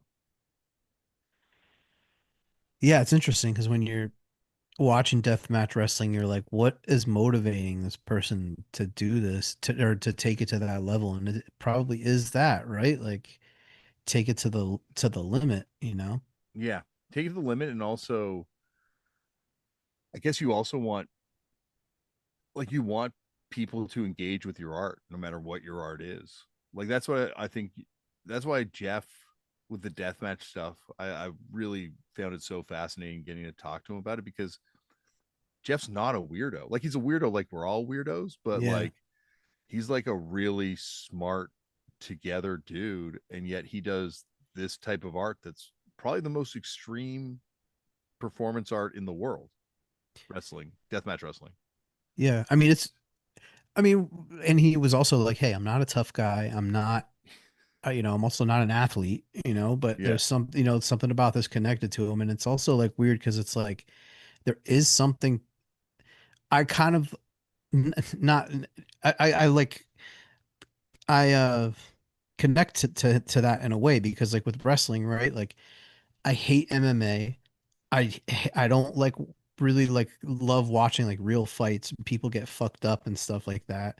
But something about wrestling, but a specific kind of wrestling, like because like current WWE and AEW doesn't do it for me at all. But there's something about it like that I love, and so it's something different. I don't know how to explain it. Yeah, like I think I think there's something about seeing also like normal looking people in the ring doing it, which Hmm. not to say these guys didn't have great physiques or there weren't guys with great physiques back in the 80s or 70s in wrestling, Yeah. but there's also just like fat tough Yeah. dudes that you're like, man, this guy's just like a tough ass dude. Yeah. Like that's my uncle, Yeah. Yeah, you and know? no one knows how to like do jujitsu at this point, really, in certainly in pro wrestling. So Yeah. it's just like big bruisers going out and fighting big bruisers, and then yeah, it was I can get what you're saying. There's like an aesthetic shift that kind of happens after WWE explosion in the mid 80s. Yeah. And even like, this is something I credit your podcast for myself, like the Tony Erba episode where he kind of like talks about like getting into and like embracing like trash culture, and like Mm-hmm. I never really like I don't know, I never really thought about it like what is trash culture, and like at that time I was getting back into wrestling a little bit and kind of figuring out what I liked about it, you know what I mean? And like when you're watching like 80s 80s wrestling, particularly like southern wrestling or like territory wrestling, and you see like in the crowd there's like an old grandma screaming next to like a 12-year-old little black girl and then an old grand white granddad and like every race, every different people in Memphis or whatever, and then you're like they're at like a carnival or something like it's like mixed with that carny and like stuff. And then I'm thinking, then at the same time, like I was like really getting like as listening to that Tony Erber interview, I was getting back into like uh the Cramps and a couple other things, and I kind of like connected the dots. I was like, yeah, trash culture. All right, like I get what he's saying now, and like there's something about it to where it's like I don't know. It's hard to explain what it is, right? And Yeah. it sounds derogatory, No, but it isn't. yeah, because it's not like, and this is going to sound really derogatory coming from a Canadian, but that's Hmm. like to me, that's like American culture. Yeah, Like, yeah, like a lot of this stuff is taken from other places, but like CM Punk said in his infamous pipe bomb promo, like comic books, pro wrestling Hmm. and rock and roll are like truly the only unique American art forms that weren't brought to America by colonial settlers. Like these were like things that kind of grew out of different communities, but like grew out of like the sort of American experiment. And yeah, like pro wrestling is looked down upon, but to me, there's no difference between that and opera. Like obviously there's a huge difference in the physicality and and everything that's required to do it, but like in the way you engage with it, like there's a certain expectation that you come into it as a viewer, Hmm. and it you know what it takes for something to be really good and meet those expectations for you in the same way that the people that watch opera have their things. Like granted the crowds are different and they're dressed different, but I think the whole it's filling in the individual is kind of the same. Yeah, and I think all those things that you just listed are like kind of like lowbrow, right? Yeah, And but they're that's not lowbrow because when you think about it, like this is truly the mass culture. yeah, but like like there is like an upper echelon or something like to rock and roll there's classical music, to wrestling there's like you're saying like I don't know, ballet or something like that, like there's what I mean, like there's Mhm. something like, and like those things are like probably are like European, right? Yeah, those things are originally from yeah, like I don't know enough about history of ballet, but there's no way that wasn't invented in like Yeah, I don't know, France. But I'm just thinking like yeah, opera and ballet and yeah, classical music, and I don't know, those things that would be the the upper tier of wrestling, comic books, rock and roll. yeah. You know what I mean? Like, And those things were like looked down upon. Like Shakespeare was considered lowbrow in its mhm, time, and like the people that would go and watch it and associate with these actors were, not necessarily like the upper echelons of society, which would be watching something like true classics from ancient Greece or something in mhm. Latin. Like this was considered populist trash at the time.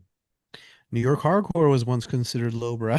That's true. We did exactly. We talked about that now. At Mm. one point, you would be scorned for talking about how the maximum penalty demo is one of the great demos of all time. But Yeah. yeah, Outburst. Oh. that was great though Why because I never. well, there's like that allowed to kind of scoop in. Like I have a lot of great records that I bought during that period that there's no fucking way I could afford now. Yeah. Like the outburst singles on color and stuff that people would be like you're saying like, oh, this like who Yeah. blackout records, come on. Like Yeah. Outburst used to be like a $15 record, like 10, 12. yeah, yeah, and like you could it's weird because it didn't really pop up because I do think there's like a limited number of those things out there, but yeah, like even that the second Madball 7 inch was harder to find, but that first Madball 7 inch was like $10-15 too Yeah. for like a Yeah. longest time. And certainly later AF records were super cheap. Like, yeah, there's a lot of good stuff. I wonder what that would be now. What's like what's like tragically unpopular right now? Fucked up. Now's the time to buy those fucked up records, Yeah. everyone. Get it on the ground floor. There's a lot of them. There's a lot of them. It's gonna be when that comes back. Holy shit! There's gonna be a lot of people there. It's gonna be like Bitcoin or something. Um, well, we should probably go to this chat, which I've been threatening to do. Yeah. Oh, you know what I wanted to bring up?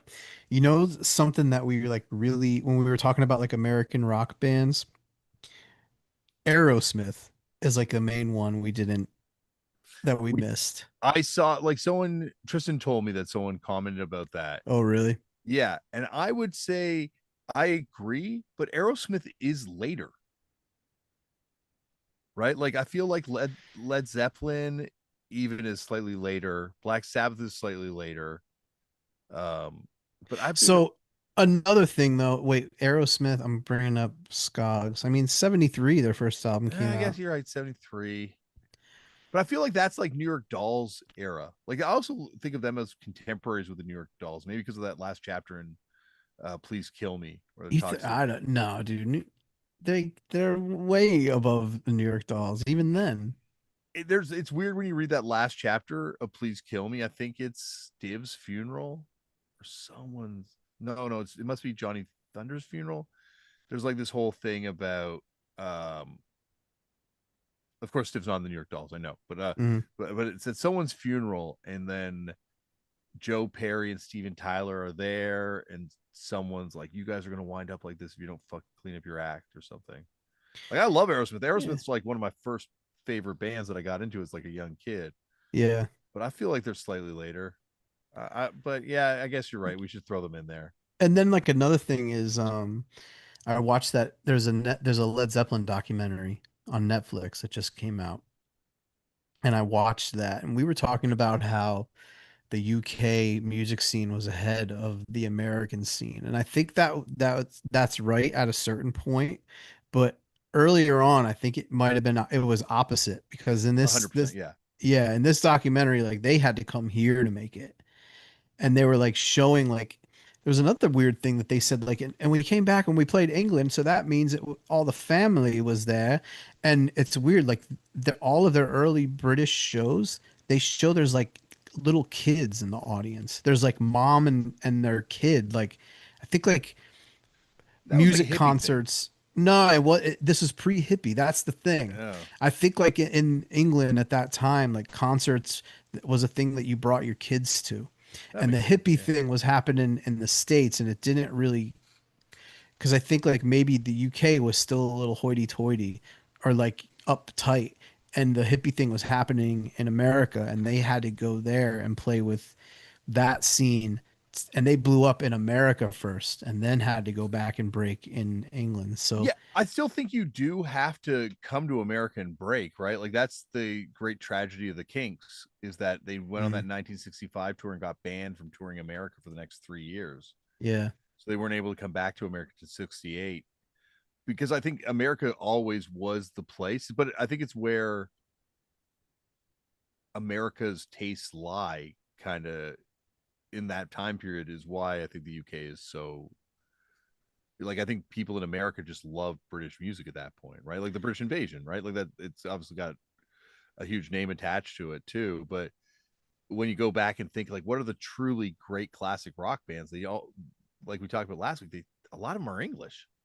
yeah, they are. But I think that specific hippie scene that was American, Yeah. and that was before Black It, Sabbath and all yes, that yeah, shit. definitely. So Because like, Vietnam and stuff, America was yeah, involved in that in a very political way, and eventually it got made its way over to England, but certainly wasn't in the same sort of mode. yeah. So I think they had to, because I think because how we were saying like, yeah, like when you look at like the charts from then, like music was still very like Jan and Dean, Yeah. I think like England like even more so then. Yeah, England's also though always been weird with the charts, right? Because like England, I guess maybe then they didn't have the independent music chart, but like it feels Yeah. like England, there's more mainstream acceptance of weirder music, maybe, Maybe, but or this is going back, man. it's going back. I get it, You and know, I think also the hippie thing.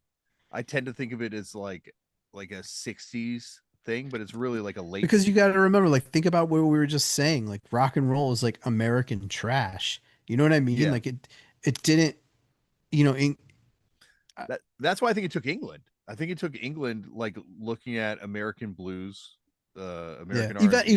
eventually, But I think like even those first wave of British bands, like maybe not the Beatles, who I guess were like inspired by a lot of skiffle music, but even then they were like inspired by American R&B. yeah, Certainly definitely, the yeah, Stones, right? Like are straight up yeah. like ripping off Hmm. songs I like mean, Led crazy. Zeppelin for sure. I mean, Yeah. they're like some of the lyrics of like their most popular songs are like, yeah, these are the lyrics of a, and he'll say some blues guy I never even heard of, Yeah. Yeah. pretty Definitely also interesting. with it's funny, like in kind of a similar way with the Kinks, Hmm. like doing a deep dive after that Kinks episode into all the bands that ripped off the Kinks and how blatant some of these rip-offs are. The Green Day ripoff of Picture Book on Warning is Hmm. incredible. Like that is I mean, I gotta truly give that props. I think that's cool because it's so blatant. I'm it's like like, a sample. yeah, I mean, yeah, I can't hate. I mean, I'm in Cold World, man, like I can't hate on ripping something off. but I think in Cold World, there's like it's like part of the genre in a way, because like I think that's what I loved about Cold World is like the way you approached songwriting was like closer to like a turntablist or a DJ, where it was like Hmm. building something out of samples to make something new. Where I don't think some of these bands that are borrowing from the Kinks are as honest about their intentions with their art. Do you think that like Green, because like I remember like the Kinks and even like the Knack, like there's certain like bands that got referenced and like were beloved in punk, but only up until a certain era. Like once that like Green Day, even like Screeching Weasel brand of pop punk like is out of the punk scene, like you know what I mean? Like Yeah, I, those bands like aren't being you, lauded. you get it again. It's like because like the mainstream punk scene, like now, well, I don't know, like I think the White Stripes a couple years later would have been referencing where the Hives would Mm. have been as too when they were kind of like blowing up, or like Ty Segall now I think would definitely be someone who would be very open about being a big Kinks fan. But those aren't punk bands, you know what I mean? Like they, Well, that's where you and me tend to differ on this one because but they're not I love them being, in. but they're not being like discussed in like the punk community. I think they are in their.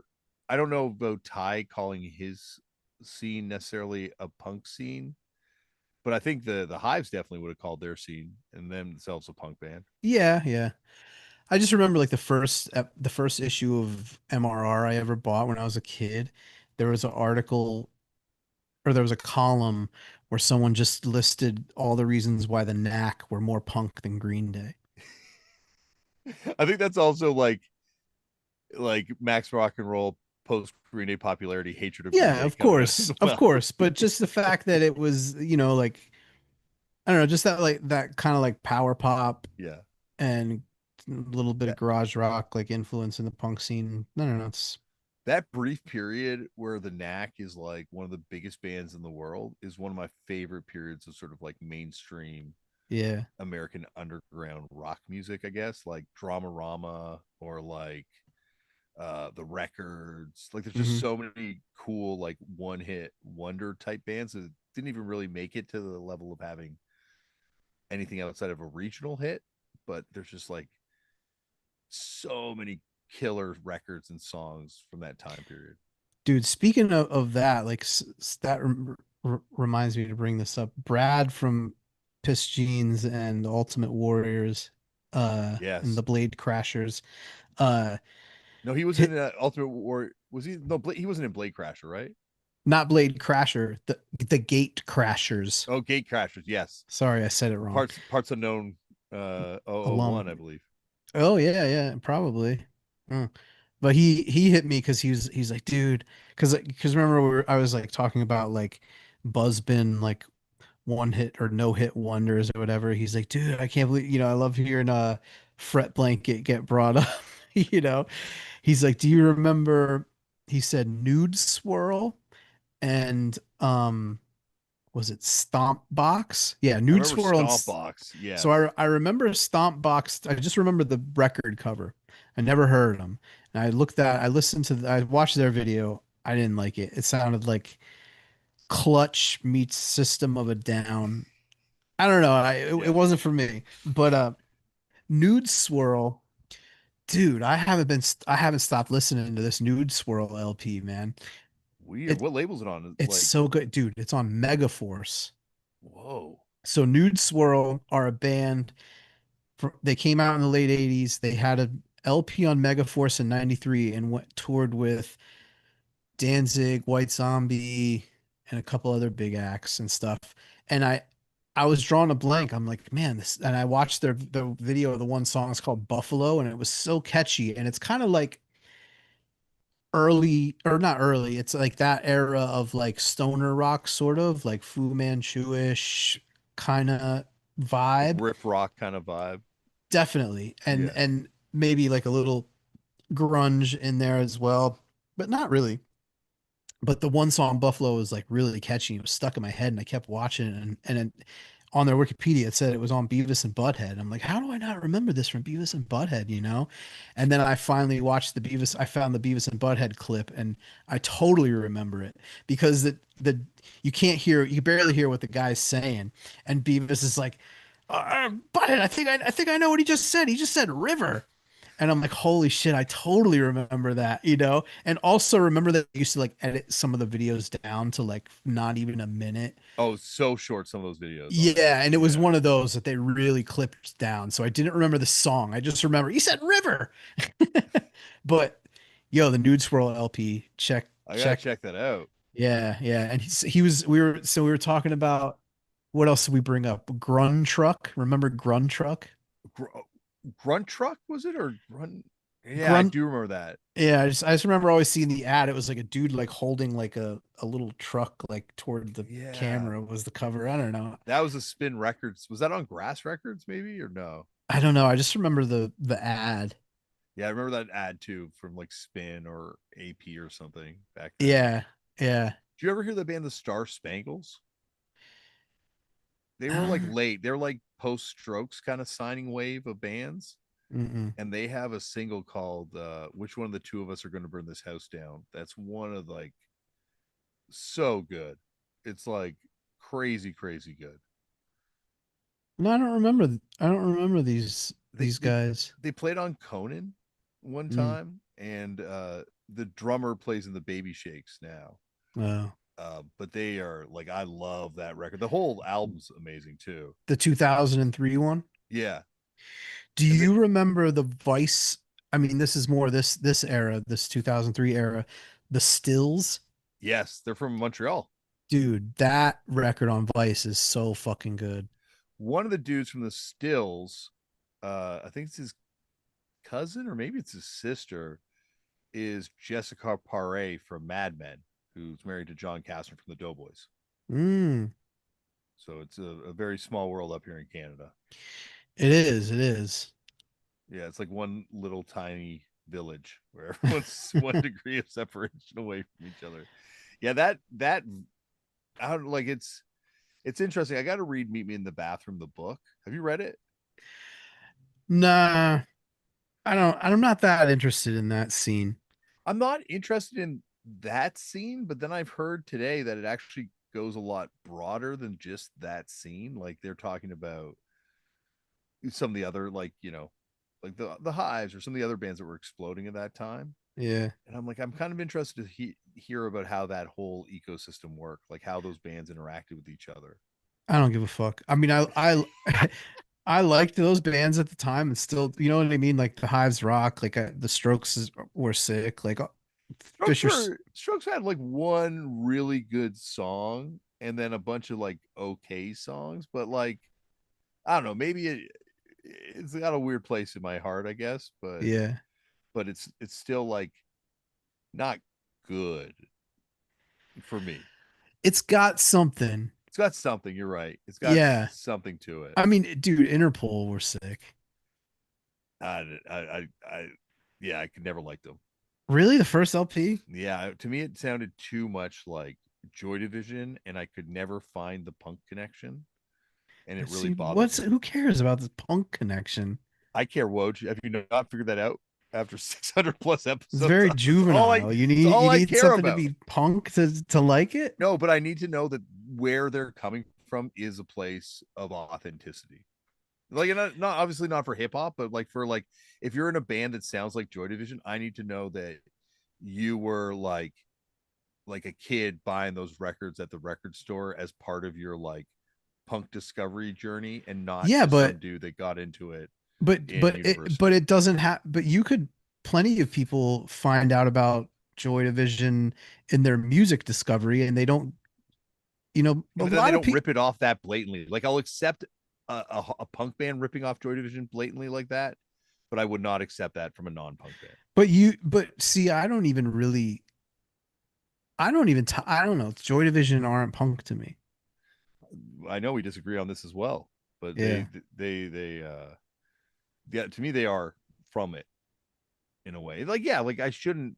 There's no reason I should have that as a barrier. And there's certainly bands that have nothing to do with punk that I love Yeah, and sure. listen to, but they were just a band that I never liked. I remember that was the first thing I said to the Matador people when we went to meet with them. Like, oh, I love so many records you guys put out, except that Interpol thing. Nah, you're crazy. That record rocked, man. Maybe because you're in New York at that time and you're like getting caught up in that moment, but like, trust me, like, I don't know. And I'm like probably alone in this. I You're know I'm too alone in you this. you're too tied you're too invested in Vice.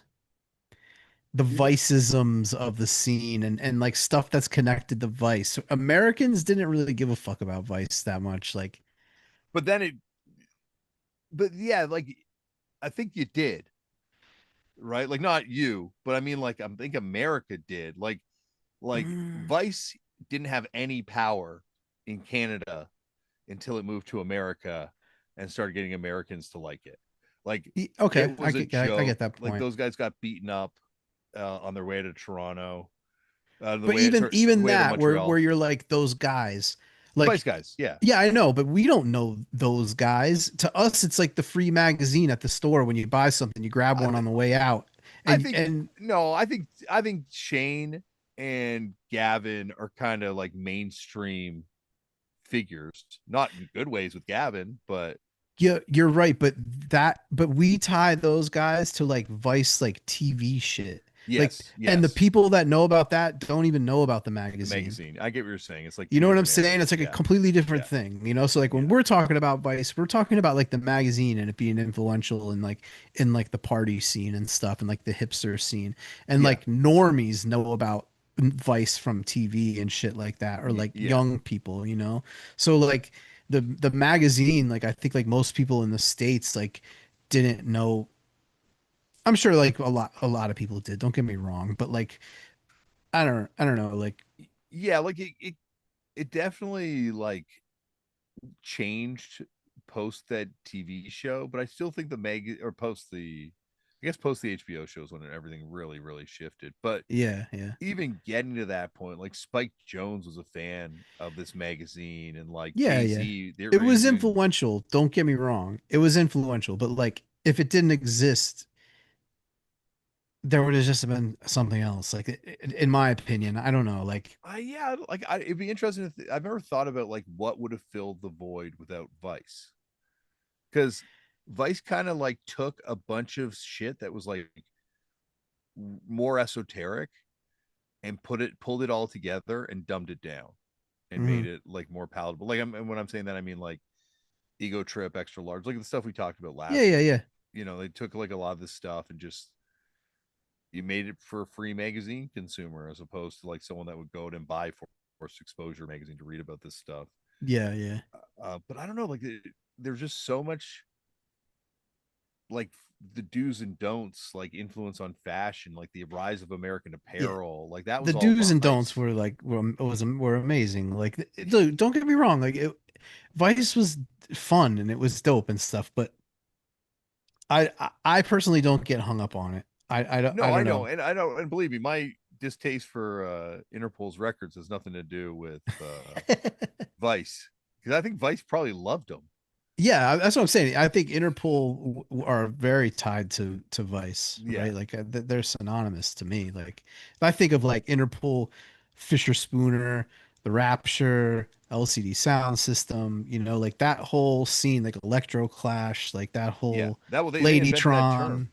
Yeah, like I would, yeah, like Felix the House Cat, Yeah, yeah. um, like yeah, DJ they Hell. yeah they invented that. Like I think Electric Clash was Gavin's term for Oh, that, really? the whole thing. Yeah, and it like yeah, like I don't know, like I'm thinking back to like the cover where they had like Vice City, like Grand Theft Auto, and they had fake cocaine on the cover. Hmm. Like I think that shit was, and that's all pre TV show Vice. I think It that would, was dude. It was influential, influential. It was influential, but or like, I'm just saying, don't. There was other. If they didn't, there were other things that were. I don't know. Like to me, like UK magazines at the same time were they were kind of like you had the Face, you had Dazed and Confused, you had but ID, like but they to had that like British, like you're saying, stiff upper lip, seriousness, stoic.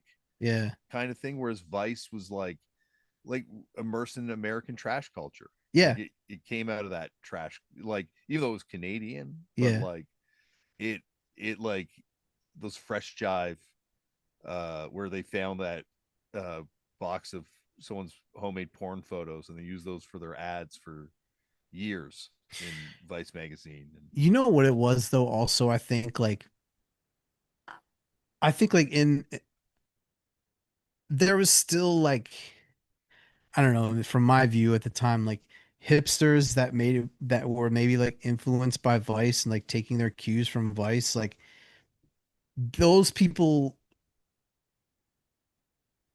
were still, I don't know, they weren't legit. They were like what you're describing. Like you could tell these people aren't the real deal. Like, you know what I'm saying? Like, I don't know. And people in the know in the States, I think like maybe well, like, I don't yeah, know, well that's like called bullshit on like the viceisms, you know? yeah, but I think by that point it's like what you're talking about, like it's more of a mainstream thing.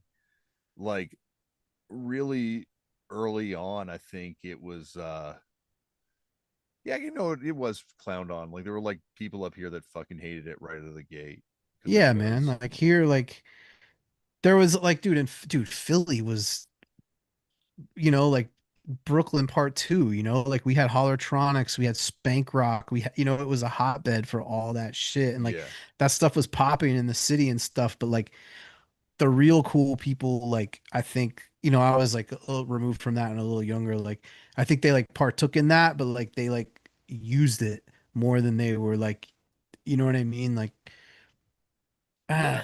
I don't know. I'm not the person to speak on it really, but I feel I get what you're saying though, because like you're right, and I think like the Vice Electroclash era, mhm, there were like a lot of people that were like, "Yo, fuck this sucks."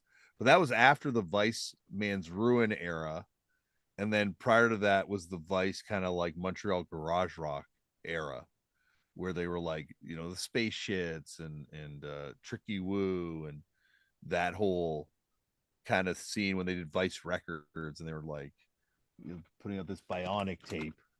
I've shown you this, right? no. This is the only record that came out on.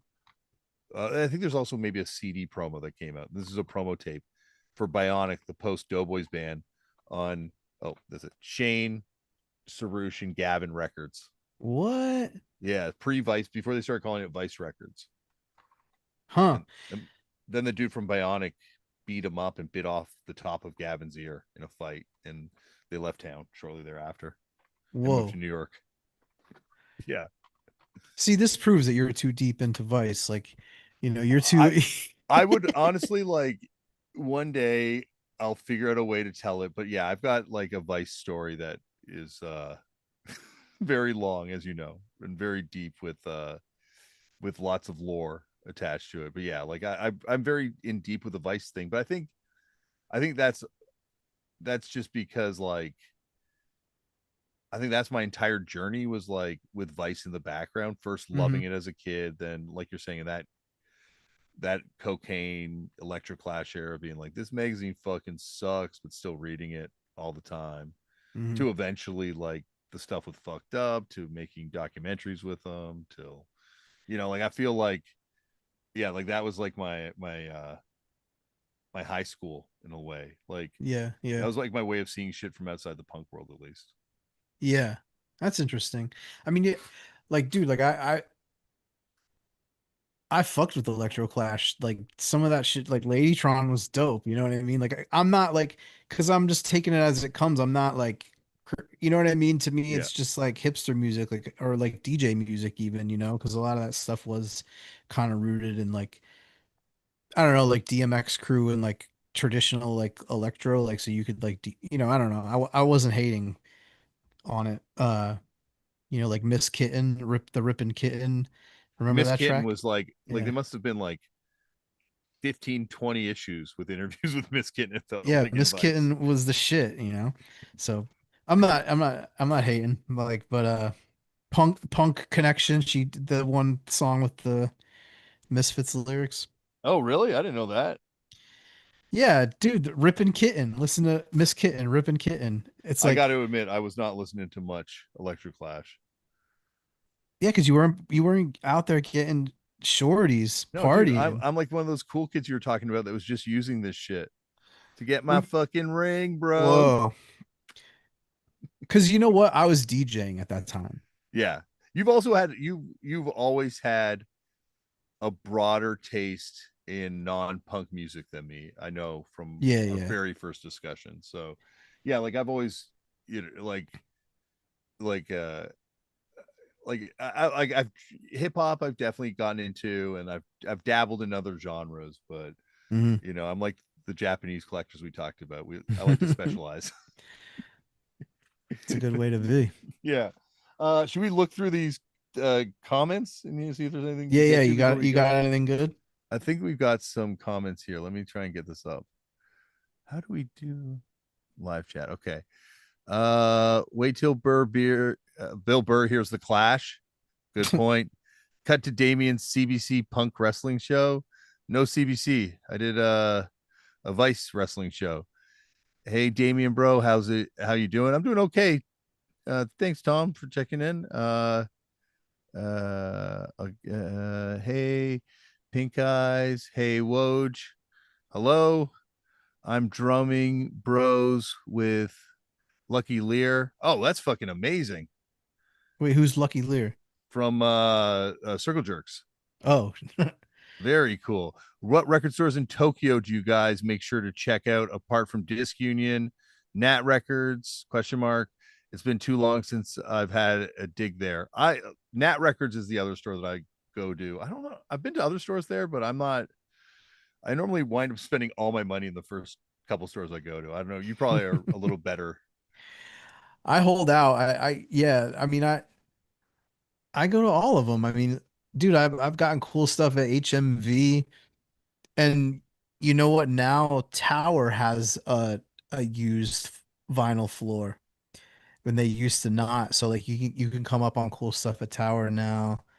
Yeah, HMV. I forgot about that. I got my Swankies LP there, Oh, you and have a Swanky's LP? yeah, but not Oh, the paint the lifestyle. yeah, I have that one. Yeah. Yeah. Um, That's like but one of the few Japanese records that I still really, really want. I this do you know this record? Uh where is it? I think it's in this box. This is the greatest 7-inch of all time. Yeah, I Swanky's have Volume that. 2. Yeah. Holy fuck, there's that one song in here that sounds like Nirvana, Yeah. like Yeah. way before Nirvana. It's like how and this thing's not online anywhere, like not on YouTube, nothing. Oh, Like really? yeah, like I'm always like trying to play it for people and I'm like, oh fuck, when next time you're over at my house, I can play the record. Do you know Space Invaders? Only the Toronto band Space Invaders. Space Invaders is Swankies. After the Swankies, they're like Beastie Boys kind of group. Oh, weird. Yeah, I have one of their CDs. I have to dig it out. You should check that out. Is it good? Yeah, it's sick. It's just like all different weird styles, like goofing off. Like it's dope. Yeah, because like they're one of those bands that like I should have gotten into them earlier when those records were a little bit more affordable, but Yeah. it wasn't until I started going to Japan and I just bought a couple of on by chance. I didn't buy the reissue when that showed up with the I LP. mean, I think that first that LP, the hero or whatever, that's the only expensive one. That That's a one's like, huge one, yeah. yeah, that one's like 500. I think that's Yeah. like the only one I don't have. That was the one that got reissued too, I think. I remember that Yeah. getting reissued in like early 2000s maybe, late 90s, Yeah, I maybe a think little so. later. But yeah, like they're yeah, that band is fucking amazing. So yeah, those are the spots to check out. I'm trying to think of other record places I went. What's the one in Osaka? Revenge, Revenge, but then there's that other one that's been there for Time years. Bomb. Time Bomb. That was what I was thinking of. Yeah. Hmm. Um, man, I hope no one in the band Jet didn't hear about blatant ripoffs are flattering. I still have the pitchfork monkey piss photo etched in my mind. Oh yeah, Jet got the worst of it from the pitchfork reviews. Yeah, I mean I don't know what they like ripped off like Nirvana, right? I know it was like the studio. It's like Iggy Pop, right? Like dun, dun, dun. It's like Lust for Life. That's the Lust for Life riff, right? I think Yeah, I thought there was like a Nirvana rip too, maybe there's a but Nirvana one too. totally forgot about Jet. Jet, I got a soft spot for it because Jet like shouted out Sloan, Mm. Canada's like greatest band in an interview one time, and they also took maybe like Guided by Voices on tour. No, maybe I'm fucking lying on that one, but they took someone really interesting on tour one time, and then they had a good Nardwar interview too. Oh Yeah, yeah, yeah, my friend had the CD and he used to play it in his car, and I remember being pretty catchy. yeah. Then Vice literally kicked out Glasslands, Death by Audio, 285 Kent, which Damien played their last show. LOL. Yep, I remember when that happened. Vice, that was Vice's biggest fuck up, was when they bought that new building. They shut down all those DIY spaces and they didn't open a free DIY space in the first floor of that new building. Mm. I really think that would have been a pretty good move to to uh to kind of appease people, but nope, they did not listen to anything that I had to offer them. Oh my rockiness, Brooklyn vegan had more money. Paper Mag also hopped on the same time. Okay. Yeah, Paper Mag was like a US Yeah, I remember Paper. magazine They kind of paper. predated that. They went back to like the mid 90s, didn't they? Yeah, yeah, and they were kind of square though, right? Like, Um yeah, they were like yeah, like a little more fashiony, a little more like interior design kind of vibe.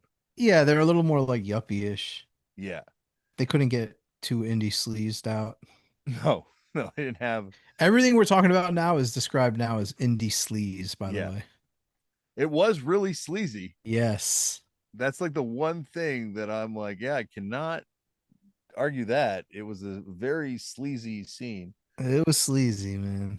I remember the first time we did, like the first time we went to Vice, like way, like this is their old office in Brooklyn, and walking in and seeing like one of the roadies at the time for the Black Lips come out of an video editing suite doing cocaine. I'm like, wow, this is so on brand. Like it was very, very, yeah, it lived up to its rep.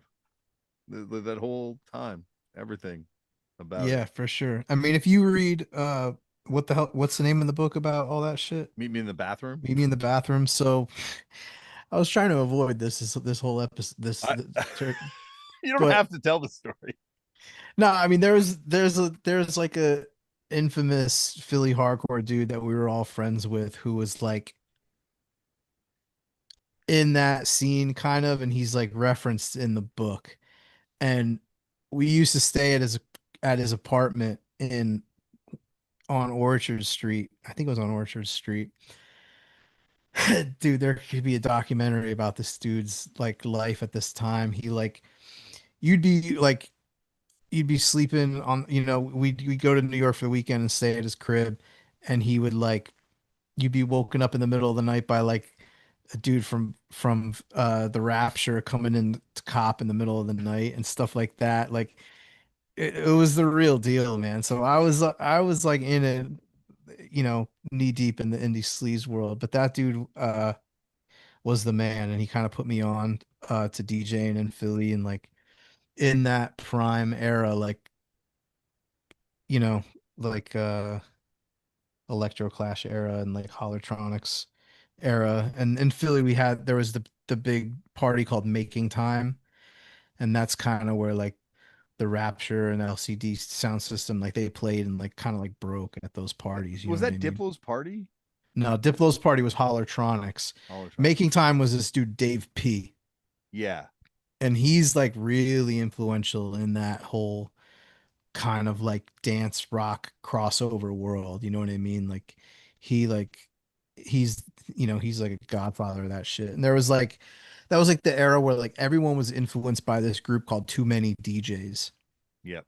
It's the Soul Wax slash Too Many DJs, and like they would like come out with these these mixes that were just like super cut and paste, like insane stuff, like thrown together, like before, like you know, Girl now, talk and yeah, like now you could do that so easy, but back then it was like so crazy, so like that was like what, and other than like just like straight hip hop and R&B and stuff in the club, like that was like really influencing my DJing. Like play, like I remember like I would play like the Strokes over like Lumi D, like and I would like put the Strokes last night over that like vinyl, you know what I'm saying? Like now yeah. you could do that like just no problem. But to play like those kind of songs like over one another back then, like in a mix, like you had to be a really good DJ. So I don't know. I was able to do that stuff back then. That was like my what I was doing then. Or like I would play like My Bloody Valentine over like a techno track and stuff like that. And that was like what Or like kind early of, mashups. yeah, for sure. Yeah. But that, I mean, that was a dope time for me for Yeah. sure. Yeah. Um, it's like yeah, like I think back that time, like I guess the Gray album was kind of Hmm. like when the mashup thing really like exploded. But prior to that, it was yeah, just people trying to mix like weird things together. Yeah. I mean, it definitely jumped the shark when like DJ AM and like Mark Ronson and like that whole like that shit came out. Then it was just like fucking whack. But before then, when it was like we were checking for like too many DJs and like all that stuff. That was the shit. Yeah. Yeah. It was like it's an interesting era to kind of like look back upon because I think it's like when there was still like this sort of like idea of cool and sort Yeah. of like there's this like cool thing because at the end of the day that's the only thing Vice ever had to sell was being cool and like Mm, knowing about the cool shit, knowing about the cool DJs stuff, and like referencing these sorts of things before it became mainstream. And it was like, yeah, like it's it's like weird because it's like the 90s moment where the 90s sort of explosion all kind of coalesces into this thing. And Vice was like the first place to figure out how to market it and how to like that era is like crazy when you think about the stuff that Vice was able to kind of get corporations to get behind, like fucking Scion, a Toyota subsidiary, did a Melvin's Scion, and yeah. like Nike did Melvin's shoes too. Hmm. Like there's like it's such a weird moment of like I don't know confluence, I guess.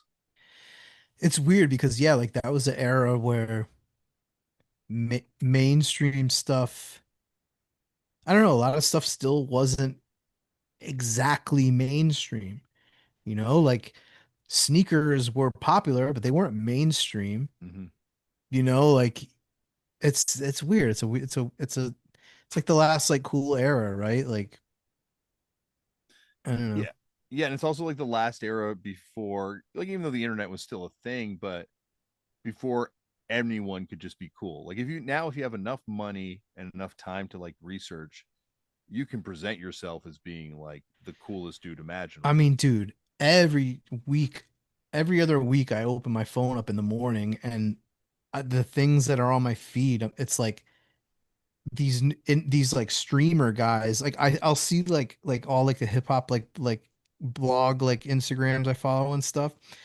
It'll be telling me like a news story about a person that I'm like, who the hell is this person? Like this like Speed just did this and this guy did this. I'm like, who the hell are these people? And there's a new one every week, and each one is less cool than the fucking last. The Like, one I gave you. you know what I mean? Like it's Yeah. crazy. And like you're telling me, like, dude, Kai Cenat is not cool. Like that is not a cool person. Like I'm sorry. Like he's rich and famous, yeah, but he's not fucking cool. Like none of these guys are cool. It's crazy.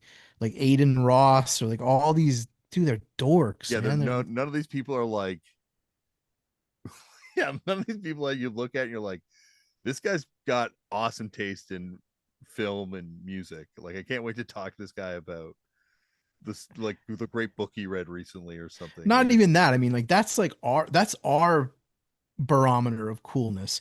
But I mean like coolness, like the guy that just walks in and kicks the jukebox and plays his song and he just like, like that kind of cool, like fucking Fonzie. They're not even that, like a normal person cool. It's like a new fucking thing that they invented. They like hacked the system on being cool. Like that kind of like just like fucking coolness is gone. Like, yeah, like you I know? guess it's all these it's like kids that kind of have been locked in the basement playing video games, looking Yeah. at other kids that have been locked in the basement playing video games, and these ones have figured out how to kind of market it or how to like level up. Even beyond them, like the whole like bro manosphere, like these dudes are Not so cool. uncool. It's crazy. Oh, Like when you start even hearing these dudes talk about music, like that's when the tell for me happens. Like you were saying with Bill Burr and that rancid thing, like compared to some of those dudes, like that's like him yeah. talking about the typhus flexi. Yeah. I mean, I don't care about that. I'm just saying like No, but regular guy cool. Like a that's what I cool mean. That's dude. but that's what I mean. Like, but I Like also but like that's like what I yo, mean. Patrick Swayze is undeniably cool. I don't think he's has a cool record collection, bro. You know what I'm Wait saying? a Like second. Wait. Patrick Swayze's your undeniable cool. I'm just thinking of like fucking, like dudes that like guys want to be them, chicks want to bang them. Like, you know what I mean? Like, Yeah, but that's not.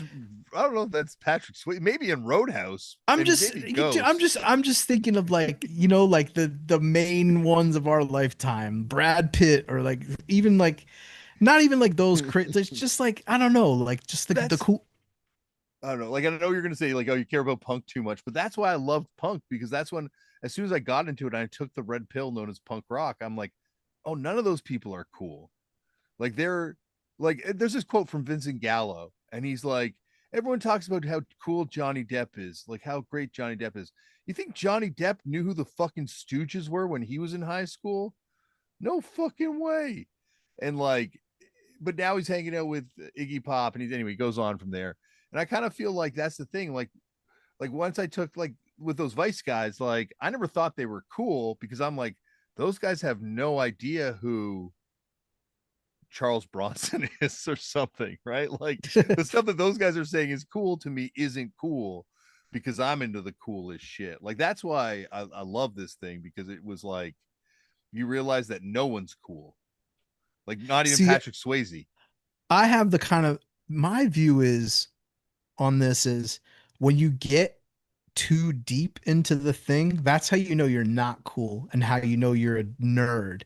The guys who are cool are the ones that like just get in just enough to get, you know what I No, mean? that To makes you like a dilettante dork if you're just like dipping your foot in a little bit, you know?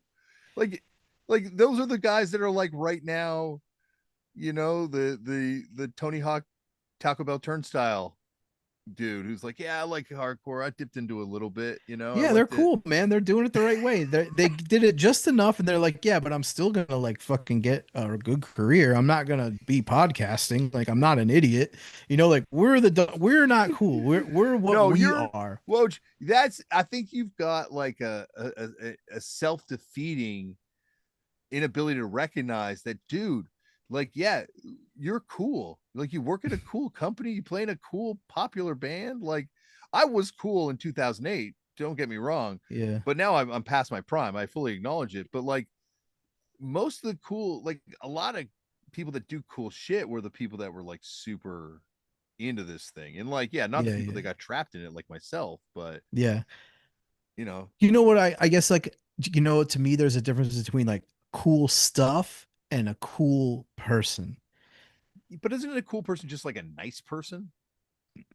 Yeah, there's you yeah, a cool person has to be nice for sure because you know what I mean, but like I don't know, I guess I Brad just Pitt's kind kids won't talk to him anymore, so Brad Pitt might be off the cool list. of there's more to it than that, bro. I mean, they're not his kids first of all, right? Well, Like they're not even like they don't want to even have his last name.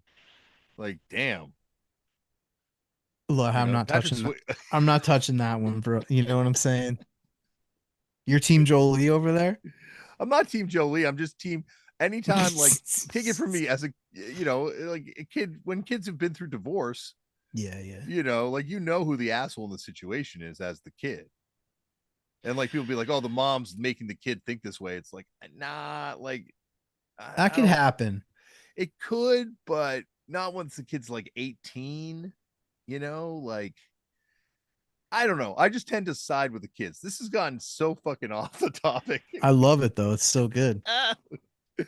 uh, I guess well, it's just like it's just that we have a different like gauge for cool, you know? yeah, that's why you and me, I think we it keeps coming back to why this thing's going to work Yeah, yeah. is because we are fundamentally very different people.